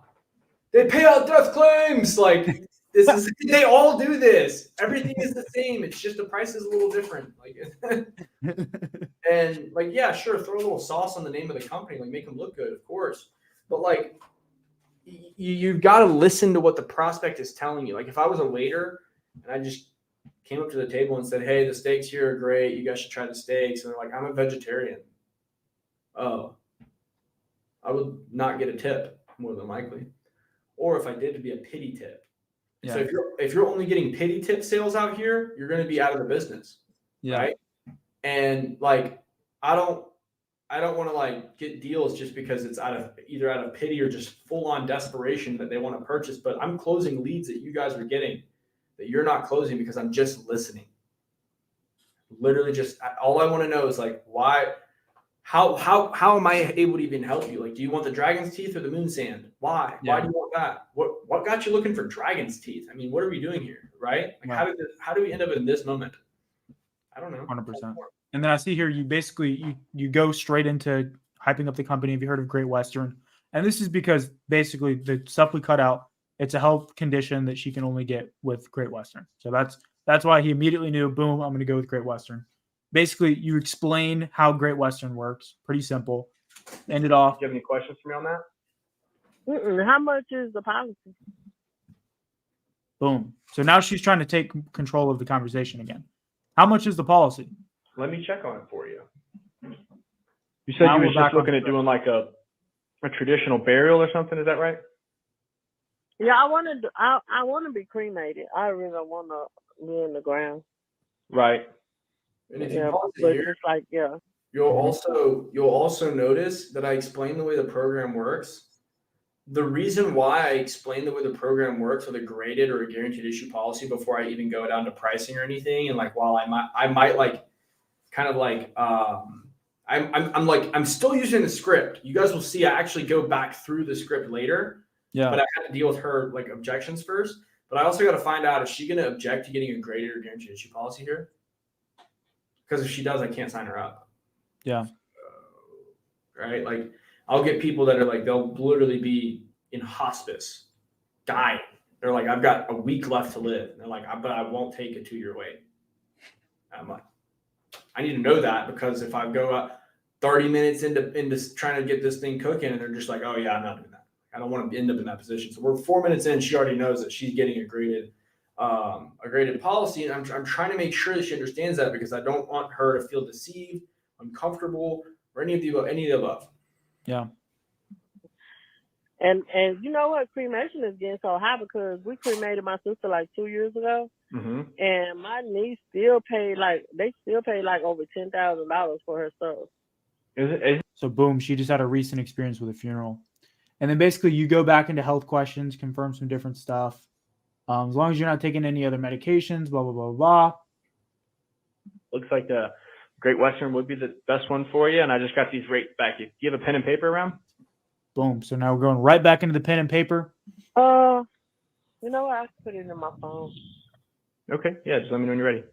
She's still focused, engaged, I'm ready. down, so I'll allow her. All right. Use So the that top. first one they came back with, this is all under the same company called Great Western. That first one was, it came back with an offer for you for $20,000. You hear that offer? Offer sounds so much better. Mm-hmm. The second offer they came back with was for $15,000. Uh-huh. And then there was another one they came back with for $10,000. Okay. Now, all these plans work the same. The only difference is one is higher than the other and how much each one costs. Are you with me so far? Uh-huh. Okay. So that $20,000, that only came back at $80.57. I Okay. The $15,000 only. I want you guys to hear. You guys notice how much emphasis Julian put on the, like, leading the let me know when you got it after you give the prices. Like, watch how he does this in a live call. It came back at $61.33. Okay. And then the $10,000 only came back at $42.08. Let me know when you got it. Boom. Exactly like we taught it in the script. And also, Okay. I'm always rehashing the big number before I tell them the small number. Yep. Because That's what matters $100 most. a month is a lot of money, unless I'm getting $30,000 for it. $30,000? Whoa. Only $100 a month. Oh, Yep. that's not terrible. And then the biggest thing when we're looking at getting you approved with this is just figuring out which one's going to be the best for you. Out of these three, which one do you think would be the best for you and your family? I'll probably go like with the 20. Mm-hmm. It's the highest one, right? Let me see if it goes any higher. I'm not sure. This Never is actually, happens. Nobody ever asks for a higher face amount. yeah, this is a great example of why I leave the door open there to like talk about whether or not it can go up or down. And I think I talked about it earlier. I don't even know where I talked about it here, but I know I discussed it here, and then I start trying to get it to go up. Because that's what she wants, right? Yeah. But I'm just trying to take care of the client. Yeah, Erica says, how many leads do you use per day and week? My goal is $100,000 per year. Your approach is refreshingly authentic. And yeah, Erica, like, authenticity is the new, like, I guess Inauthenticity. yeah, I guess authenticity is the new like hard closing, I guess. I don't know how to put that, but like people just want to be like we America used to have this touch of service where every business was trying to outperform service, and then like between COVID and like all these other things that have happened where standards just slowly got lower and lower, people just kind of realized that they can just get by with doing nothing or not caring. And like people really, really love it when you actually like give a shit about them and try. And you genuinely like, I'm exhausted. I think I have been on the phone at this point for like, it's like 6.5 hours or something, just straight talking, including the training and including like a meeting or something. I mean, I was like beat. I could barely think. If you guys heard me, I paused a few times at random spots. It wasn't like that wasn't calculated. I think I was like sneezing or hiccuping or something, like, or burping. It was like totally, I was like, it was like, I felt like garbage. You can hear my enthusiasm is much lower in this call. But I genuinely just want to get this lady right. Like I really do want to help her. How many leads do I take? I'm fueling me and my agency that I run with Tim. So I don't even know, it fluctuates, but it's going to me like 30 to 50 maybe. Yeah, but it also goes to like other agents. So, and you know, I've also got to do interviews and other stuff too. So like, if you want to hit 100 grand, I mean, I'd say you probably want to have 10 to 20 maybe. Yeah, maybe 10 to 20 a day, I'd say. Of new, but you also have another list. Yeah, exactly. Yeah. So let's dive right. Check on it for you. Give me 1 sec, okay? Every time I 30, you go through the other prices. Now, out of the ones we've gone over here, did you still like the 20,000, or which one did you think made the most sense for you? Can I move it up anytime? Right. So here's those questions you're talking about that always come up at the end. Right. So as long as you don't get sick, you can move it up. Perfect. Blah blah blah blah. And then here's how you ask for the close. Okay. And so, like, if I went with the 31, like, what would I have to do? We would just have to see if we could get you approved and go through an application. Yeah, so let me get that pulled up for you. If you did get approved, would you be setting this up for today, or how would you do that? No, it'll probably be like around the 8th. So if you want to call me back then, ooh, this is something I really want you to touch on here. you can do that, because that's when I get paid. So that's when I will have it. This thing cracks me up when it says things like, I just want my wham. Yeah, the transcription's off. Off. Yeah, it's so funny. It said blue assurance earlier. Oh, I know. You want to wait to hear me respond, or do you want me to go over it first?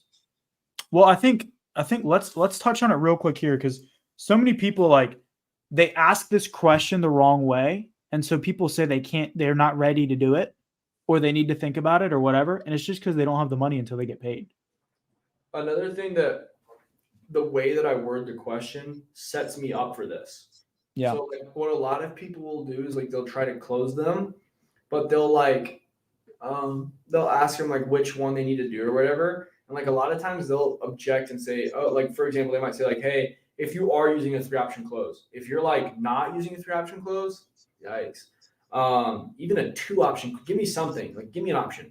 Yeah. But if you are using a 3-option close and you're just like, hey, so which one do you like? Or like, maybe you're not as experienced and you're not really running out like a solid close. And they're like, hey, I need to think about it, or I don't have any money right now. I can't afford it. Like all these objections, I'm setting myself up to have the fallback of the post date. Right. But I'm trying to get the money today, because from the perspective of having them insured, I've had clients hit the hospital. Like I talked to them on Tuesday, we set an appointment for Thursday, and on Wednesday they have to cancel it because they're in the hospital. Yeah. And so it's my responsibility to like get them insured as quickly as humanly possible, because if my client dies because I was too soft to ask them for the order and to ask them to pay today, then I'm causing them harm. I'm literally like, I'm screwing them. And so if I just try to post date everything and I never remind them, and I just like try to write more business, over chargebacks, charge the highest premium ever, and just write more business and just more chargebacks, like that's not a sustainable way to do business. Like if Chick-fil-A was just like, okay, let's give them a Chick-fil-A sandwich and a thing of fries, and let's go to the next town and never talk to them again. Like they'd be out of business. And Yeah. so like you guys are running a real, like this is a service-based business. It's a subscription.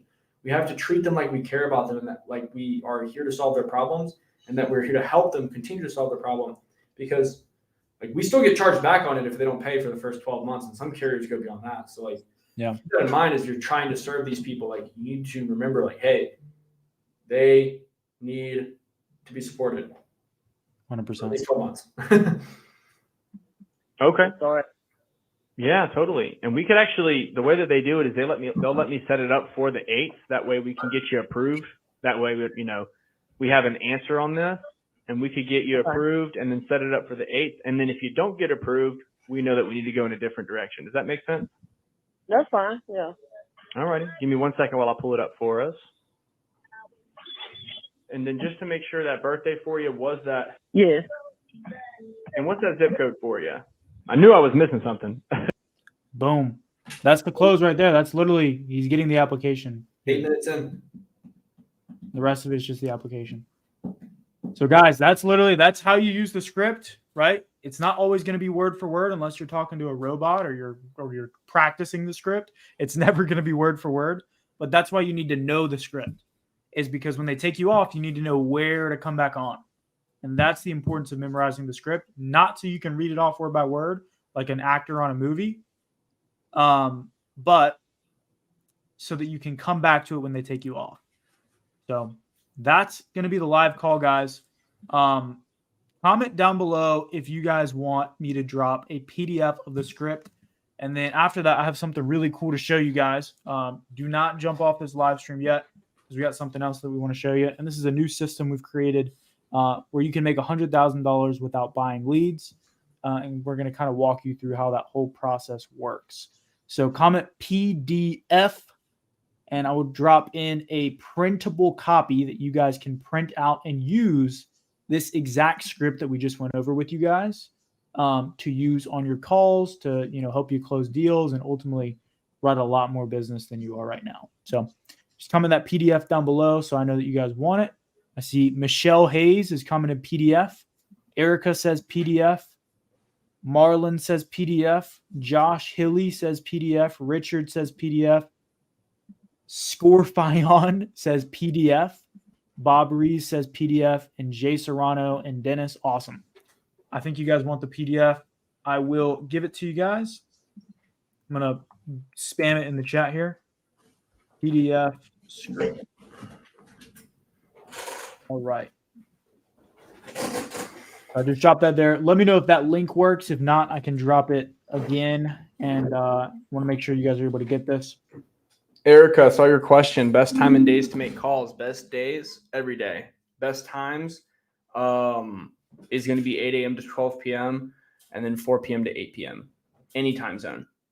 That's when most people are available to talk across any demographic, senior market or other. Most people do their daily activities between 12 and 4 p.m., retired or working.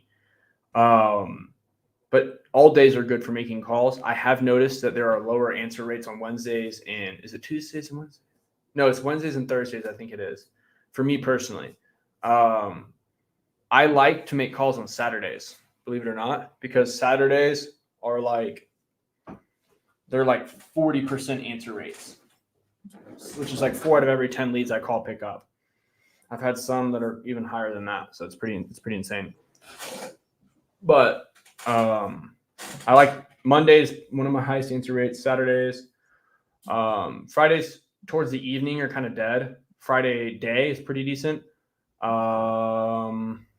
I've had like 3, 4, and 5K AP days on every day of the week, except for maybe Sunday, because I don't really write business on Sunday.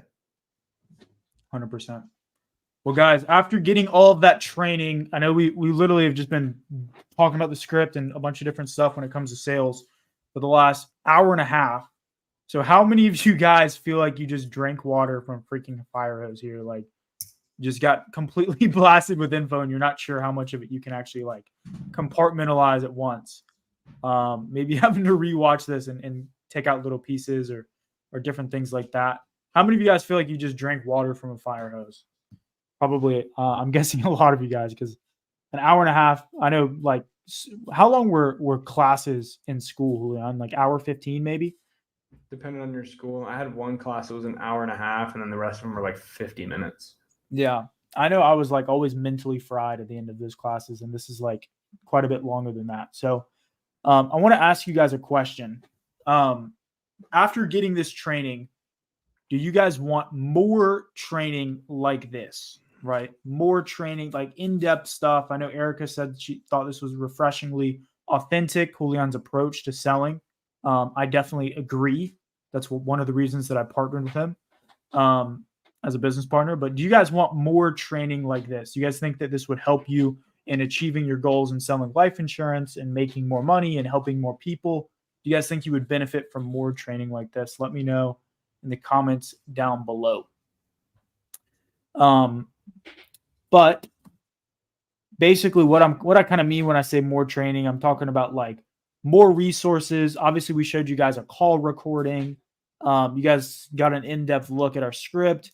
Do you guys think that you would benefit from more, resources, call recordings, trainings, all these different things to ultimately learn from?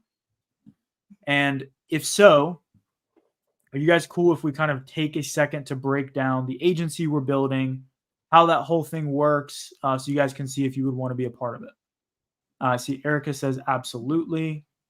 Awesome. Would anybody else like to hear, just for a quick second about how our agency works, what we're building, and how you guys can get more training like that on a daily basis, basically the entire day, constantly? Michelle says, sure thing.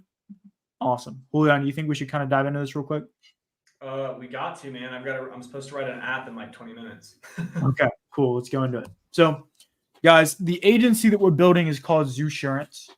And essentially, the way that this model kind of works is we're basically building like a closer model, right? As agents, there's like so many different things that you have to do. You have to service clients. You have to sell policies. You have to deal with chargebacks.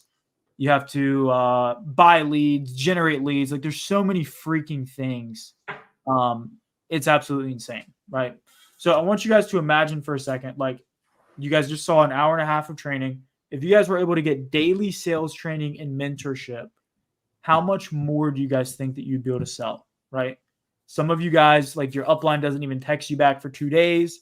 They're on the golf course, smoking cigars, whatever they're doing, recruiting more people that are ultimately going to fail. How much more could you guys sell if you had somebody listening to your live calls, training you on objections? Like literally you're just sitting in your chair and all of a sudden somebody hits you with an objection and like you have to respond or you're going to get clowned. Like, do you think you would succeed more in an environment like that? So, I mean, we're talking training the script live like a Navy SEAL insurance agent, right? Like SEAL Team 6, hey, you better know this thing down to the T. You're handwriting the script to learn it, like drilling objections constantly, like I was just talking about, and learning from an agent that is writing 10K a week. And when I say an agent writing 10K a week, I'm talking about, I can't do it. This guy, Julian, right? Julian's consistently writing. This failed, but Julian's consistently writing 10K a week, right? And if you guys want to get to those numbers or more, if you're trying to make those 6 figures in insurance, the best way to do that is from learning from somebody who's already doing that and more.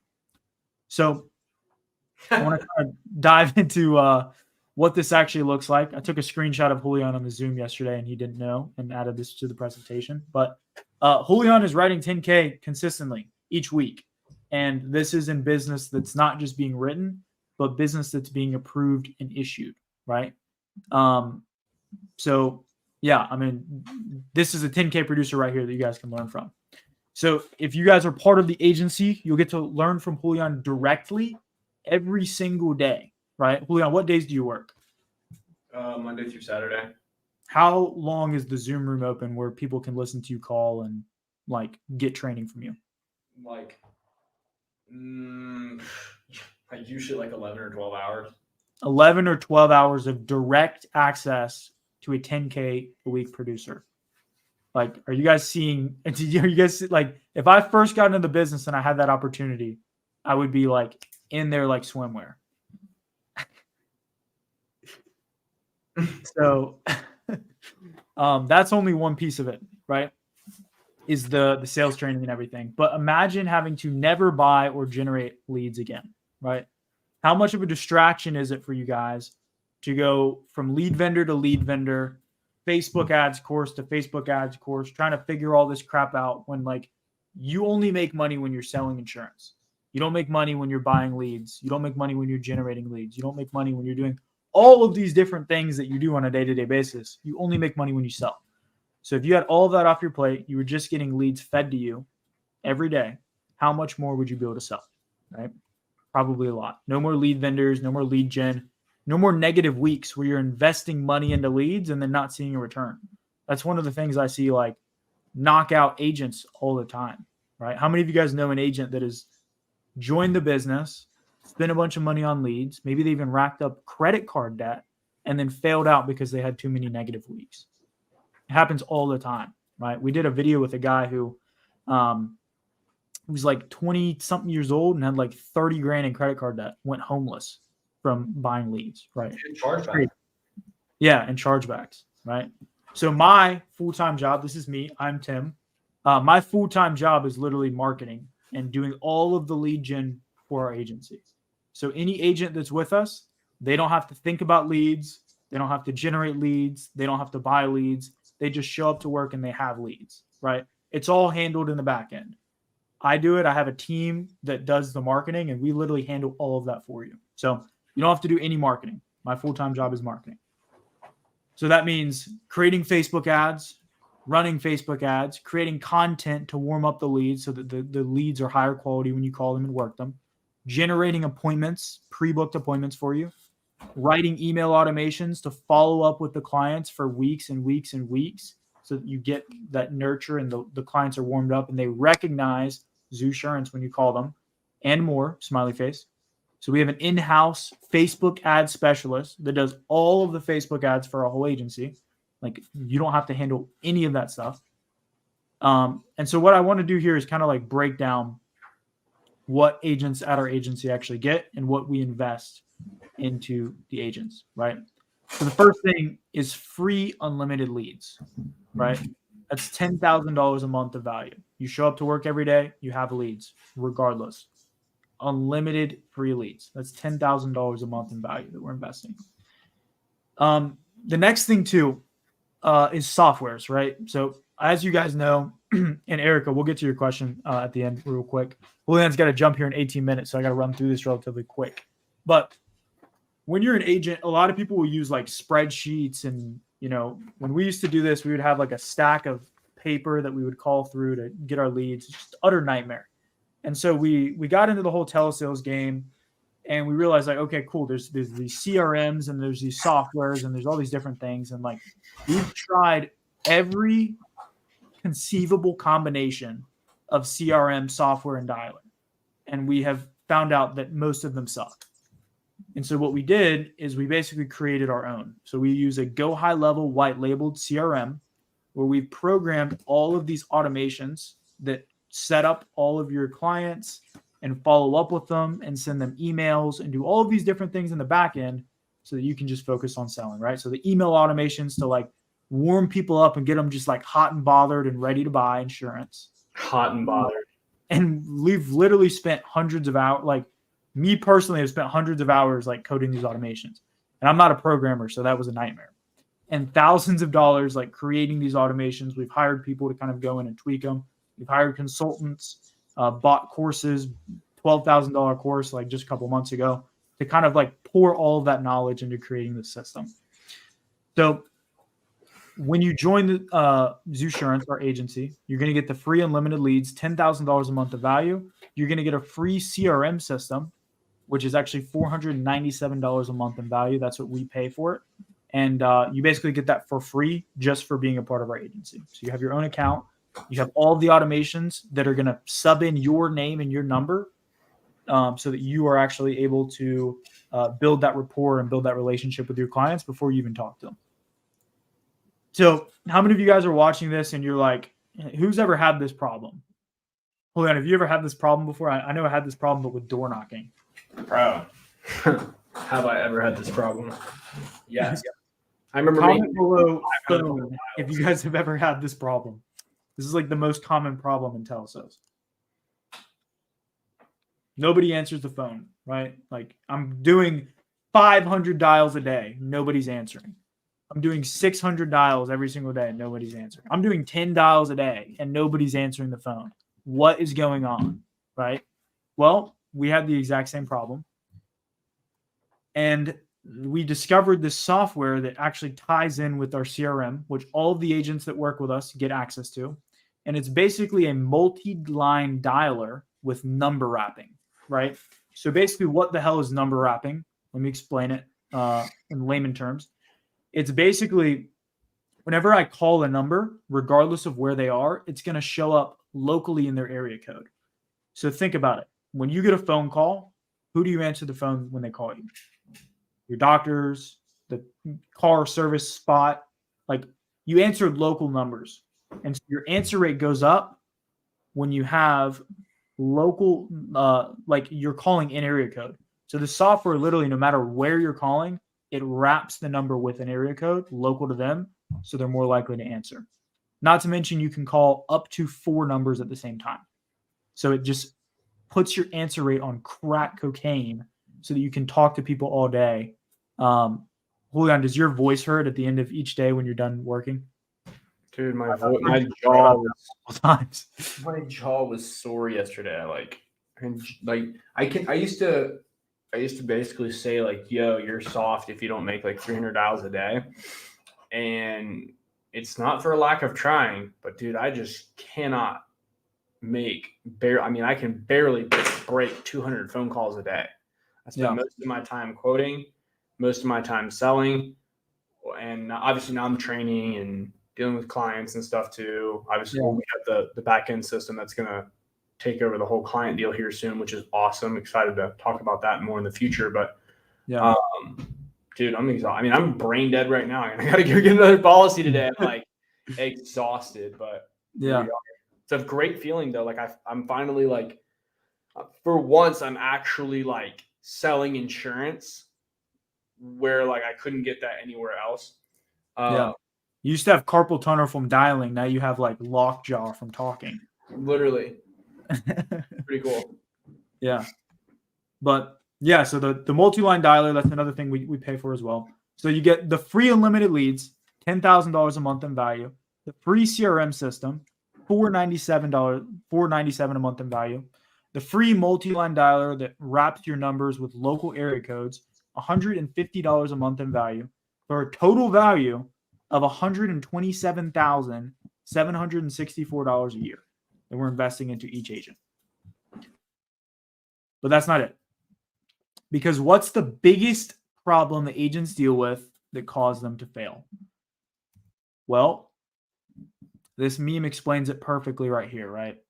My upline playing golf with their phone on D&D while I struggle to get an application approved. The biggest problem most people run into is they have a leader or a mentor or a trainer, a shifu, whatever the hell you want to call them, that doesn't actually provide that support that they need, right? An upline that doesn't answer the phone when they need them. It doesn't train them. It doesn't coach them. It doesn't teach them. Like this whole live stream that we've just gone over, most people don't get this from their upline, which is why you guys are here watching it. So it's just like the biggest problem that plagues people. Like how many of you guys, maybe you like your upline, but you just don't feel like you're getting like the level of support that you need to succeed in this industry? Is that like, do you guys feel that? I know I felt that. Our upline, like I liked him as a guy, but he was he had a substance abuse problem. He didn't train us at all. And it was a total nightmare, right? So what we've done to combat that and what we've created is basically a live Zoom room where everybody works together. So we're in a live Zoom room calling leads together. So like throughout the day as you're dialing, Julian, I need to talk to my wife. Julian has to answer the objection. Julian, I need to think about it. Julian has to answer the objection. Hey, run through the script real quick. Like you're constantly training and getting better and better and better and better and better. And everybody like is expected to have that level of mastery. And if you don't, like you're not on the team, right? So how much quicker do you guys think that you would be able to improve your skill set and get to your goals and reach your max potential as an agent if you were in a live Zoom room all day long with agents who are doing the exact same thing and an agent who's writing 10K a week, which is Julian. Probably quite a bit faster. So we have the Zoom room, daily training, one-on-one mentorship, like daily training, like not just like, oh yeah, hype up, sign up. How much AP did you write yesterday? Like actually training, new things that you're learning, role playing, one-on-one mentorship. We have sales managers. Obviously, the sales manager right now is Julian, but as we grow, sales managers that listen to everyone's calls to basically give them feedback and help them improve. Like it's a freaking boot camp for selling final expense. We're basically creating a SEAL team of insurance producers. That's our goal, right?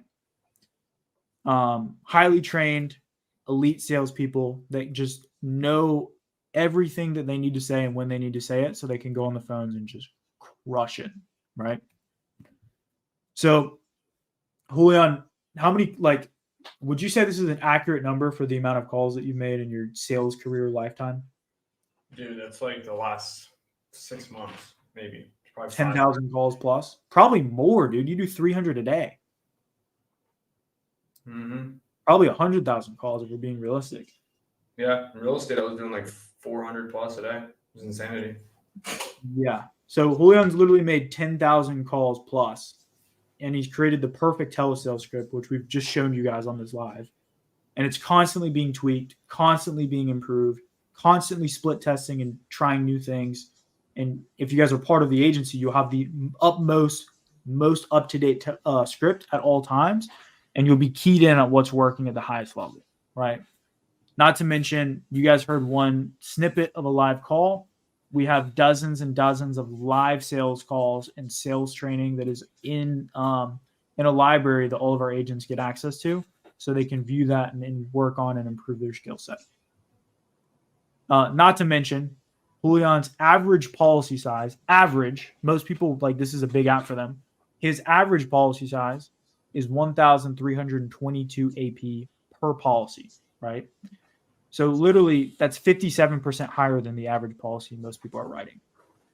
I know when I was selling in the field, I was like $500 was a good app for me.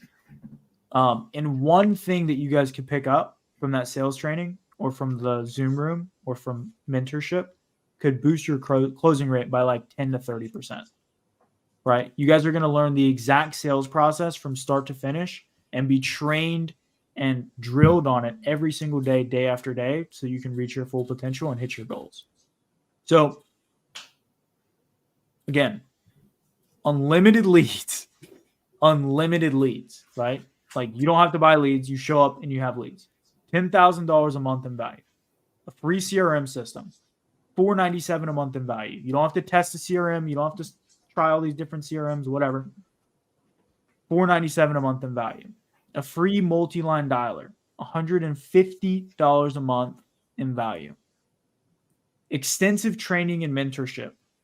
I don't even know if this is the right value on this, to be honest, because the time that Julian takes out of selling to focus on training is probably more than this a month.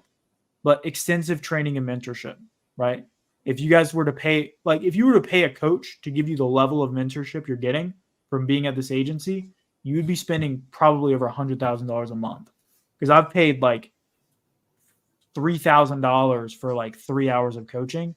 You're getting over 3 hours of coaching every single day of the month. So this is underestimated if I'm being completely honest. $5,000 a month in value. $187,764 per year that we're investing into agents. So I want to tell you guys about what our goal is for our agency so you guys can understand why we're actually putting all of this into each individual agent. So our goal, we want to sell our agency for $100 million in the next 10 years.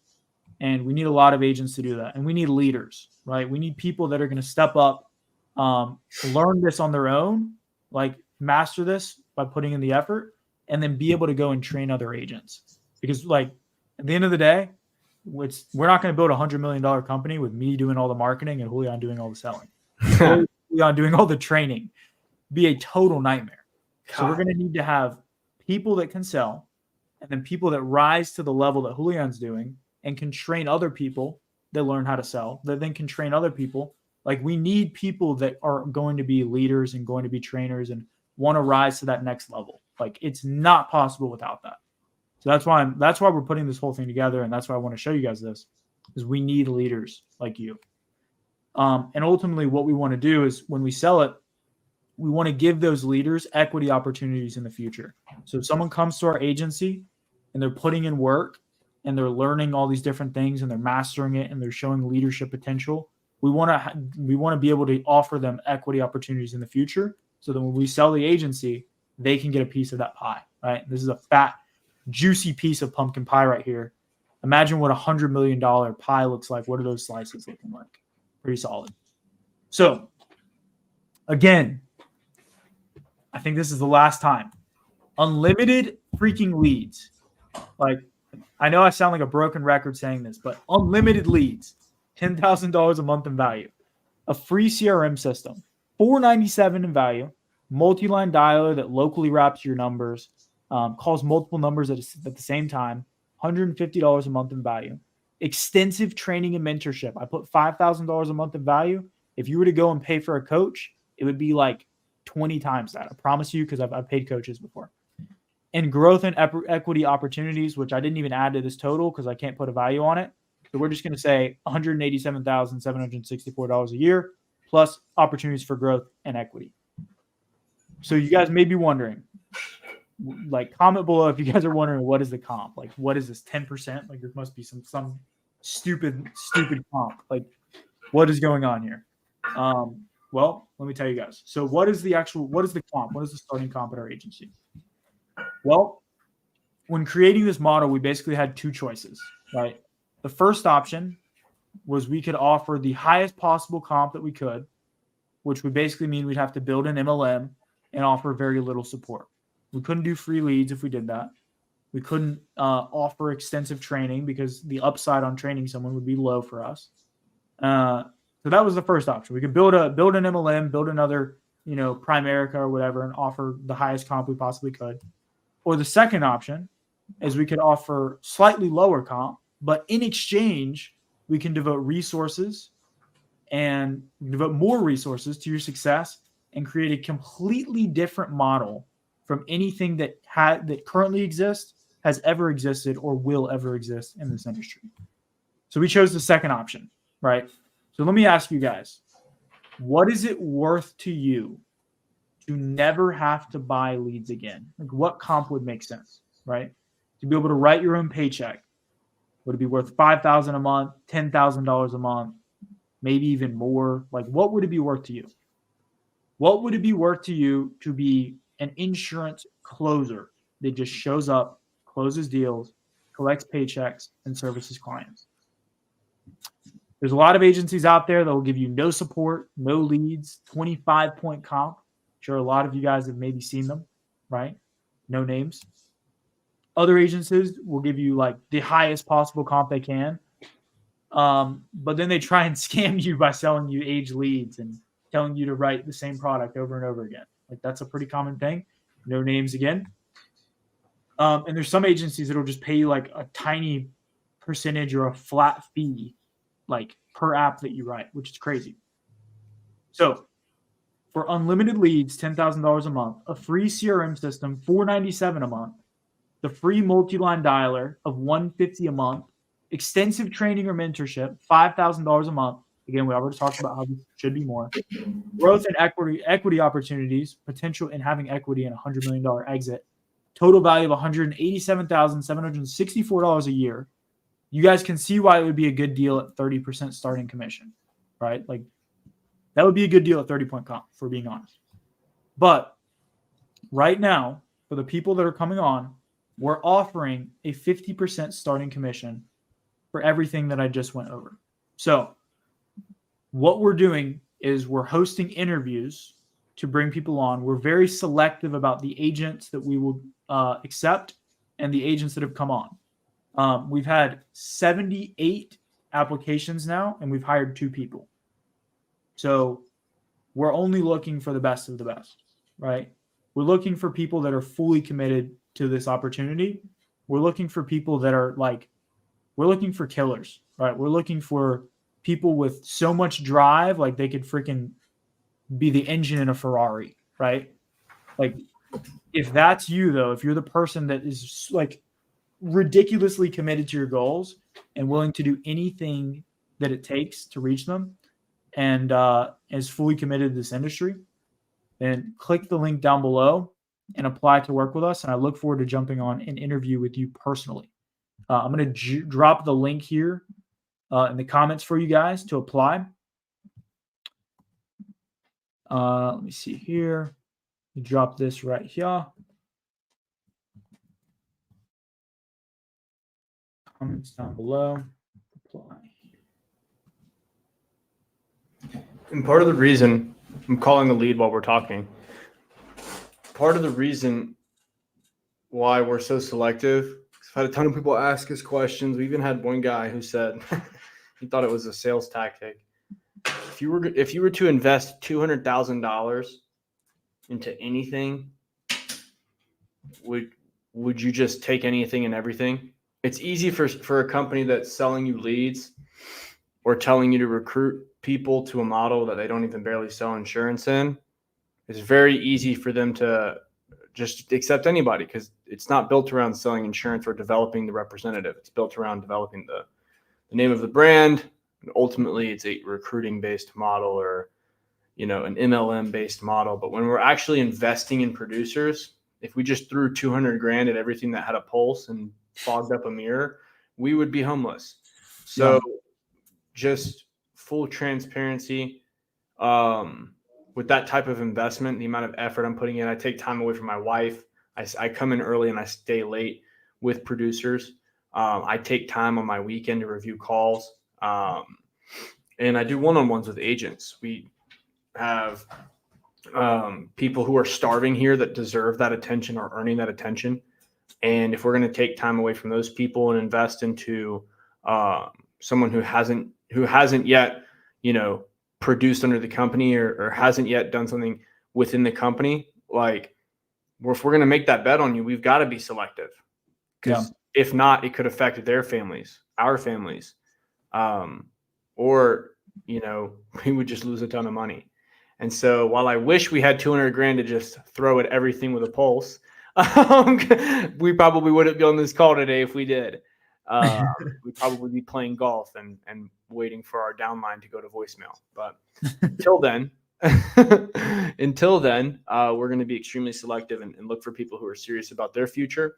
And that way we can align our interests with them and build something huge. Yeah, 100%. I second everything you just said. Guys, I know, again, drinking water from a fire hose here. I just threw a lot at you. Do you guys have any questions about what I just went over? Hello?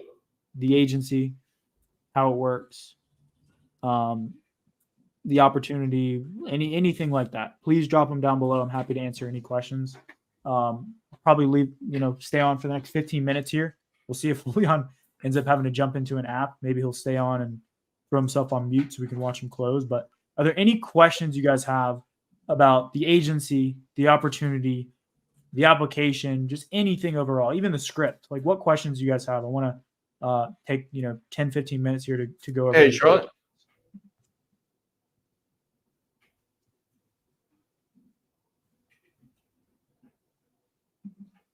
Can y'all hear me? Mm-hmm. Okay. Yeah, Charlotte's playing games. I texted her, called her 3 times and texted her. We'll see if she's about her salt or if she's gonna actually go through with the deal or not. But yeah. What questions do you guys have? We covered a lot here. Quite a bit.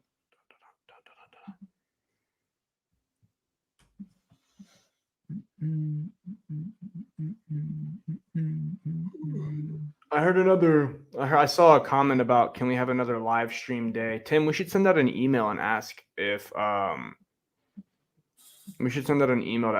people want us to do another live stream day. Yeah. Who here was on the live stream day? Comment live if you guys watched the 10-hour live that Julian did the other day. That was insane. Bob Um, says, "Is there a monetary investment required on our part to start?" Bob, there is. licenses. Yeah, I was going to say there is not, except you do have to have the licenses to work in the areas that we work in. Yeah, this is not no MLM. You don't have. There's no buy-in required or anything like that. Yo, Tim, did you tell him about the hidden fees where he buys leads from us and we I don't know what else they sell, and we tell him to recruit everything at Briefs? Did you tell him about that? I didn't mention that part. That was that's actually the next slide here. Okay, we don't tell them that until after they've bought leads from us, right? Obviously, he's kidding. Yeah, I'm kidding. That one person that doesn't understand like dry humor that jumped off and was like, "Gosh, that's scammer, bro." They had me until then. Yeah, they had it. Then, That was the best. That was like the best thing ever. And then, man, they started trying to get me to hype up sign up. Oh, question that a lot of people have asked me: yeah. Can I start recruiting people when I come on? We don't recruit people. We interview people. We are investing in agents. So if we're not recruiting, nobody else is recruiting because we still have to invest in the agent. Yeah. So no, we're not going to immediately jump into, hey, let's recruit everyone. Do you want to talk about like the admin thing is? Sure.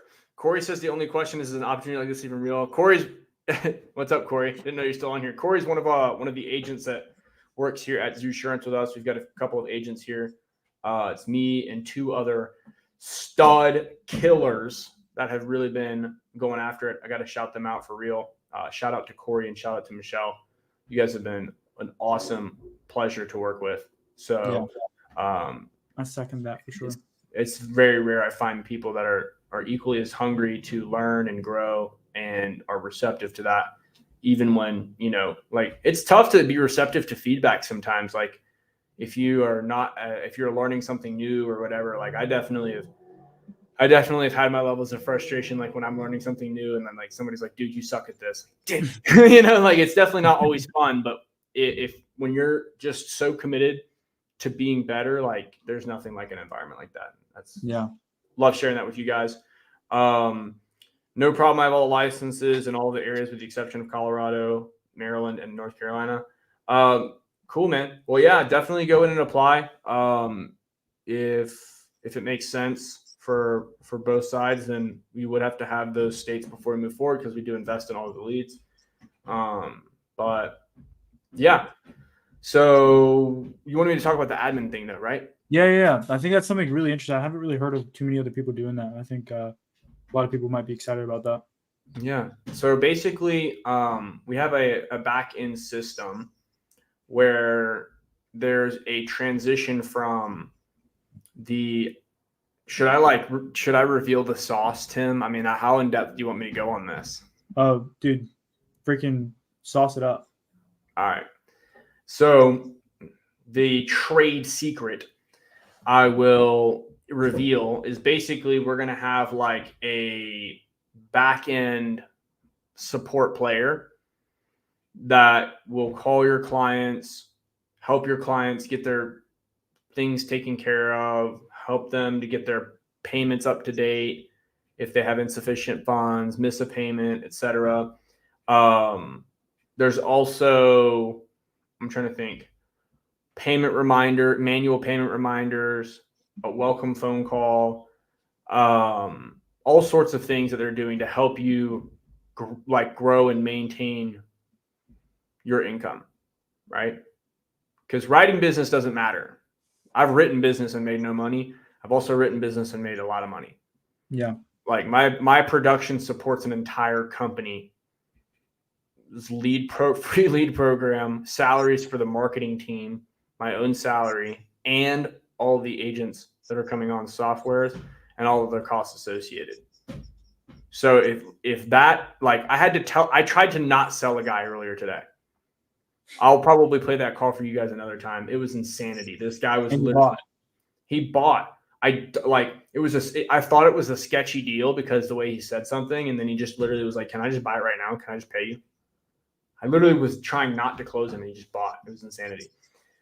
But like the fact that we're able to do that, and we've got agents that are coming on with no risk, with the ability to grow, like, and you keep your we're literally financing I guess you'd call them a case manager, support player, whatever, to help you keep more business. Because if you write 100,000, but 20% charges back, which most people, if we're being honest, are charging back at like 40%.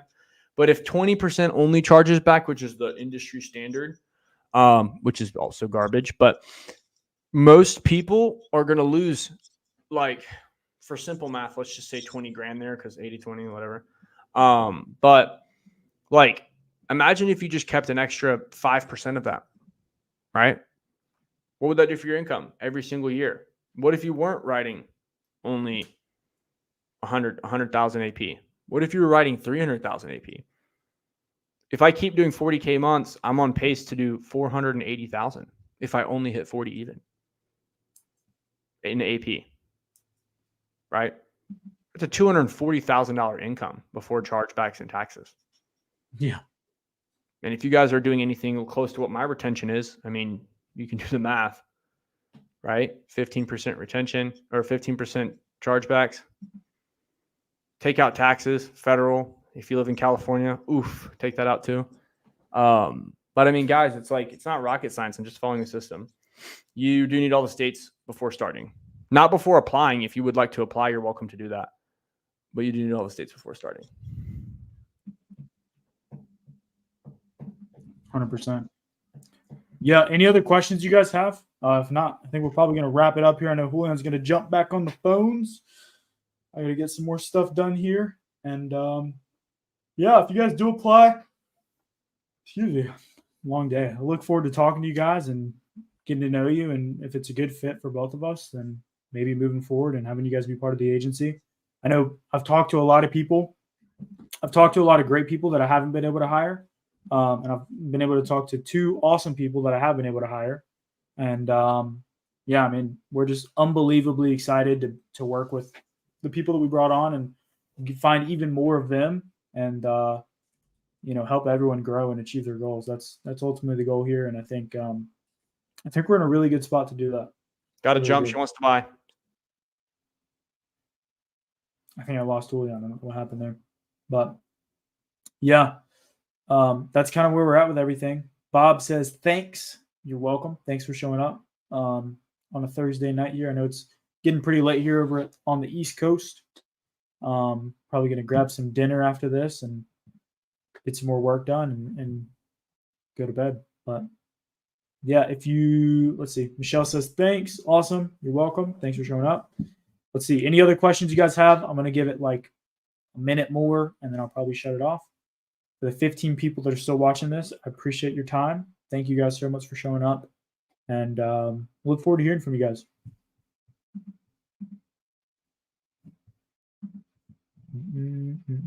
Appreciate the time and the content. Absolutely. Time to grow. Amen to that. It's always time to grow. Let's go. Let's grow, I think is what the kids say nowadays. Cool. Awesome. Well, thank you guys so much for showing up. I don't think we have any more questions here. So I'm going to cut this off. Thank you guys so much for showing up again. And I will see you guys in the next one. For more content like this, hit that subscribe button down below. We're going to be doing more lives, more videos, more call reviews, everything to help you guys reach that 6-figure mark in the industry, that coveted 6-figure mark. I know that everyone wants to hit. So hit the subscribe button and we'll help you get there. See you guys.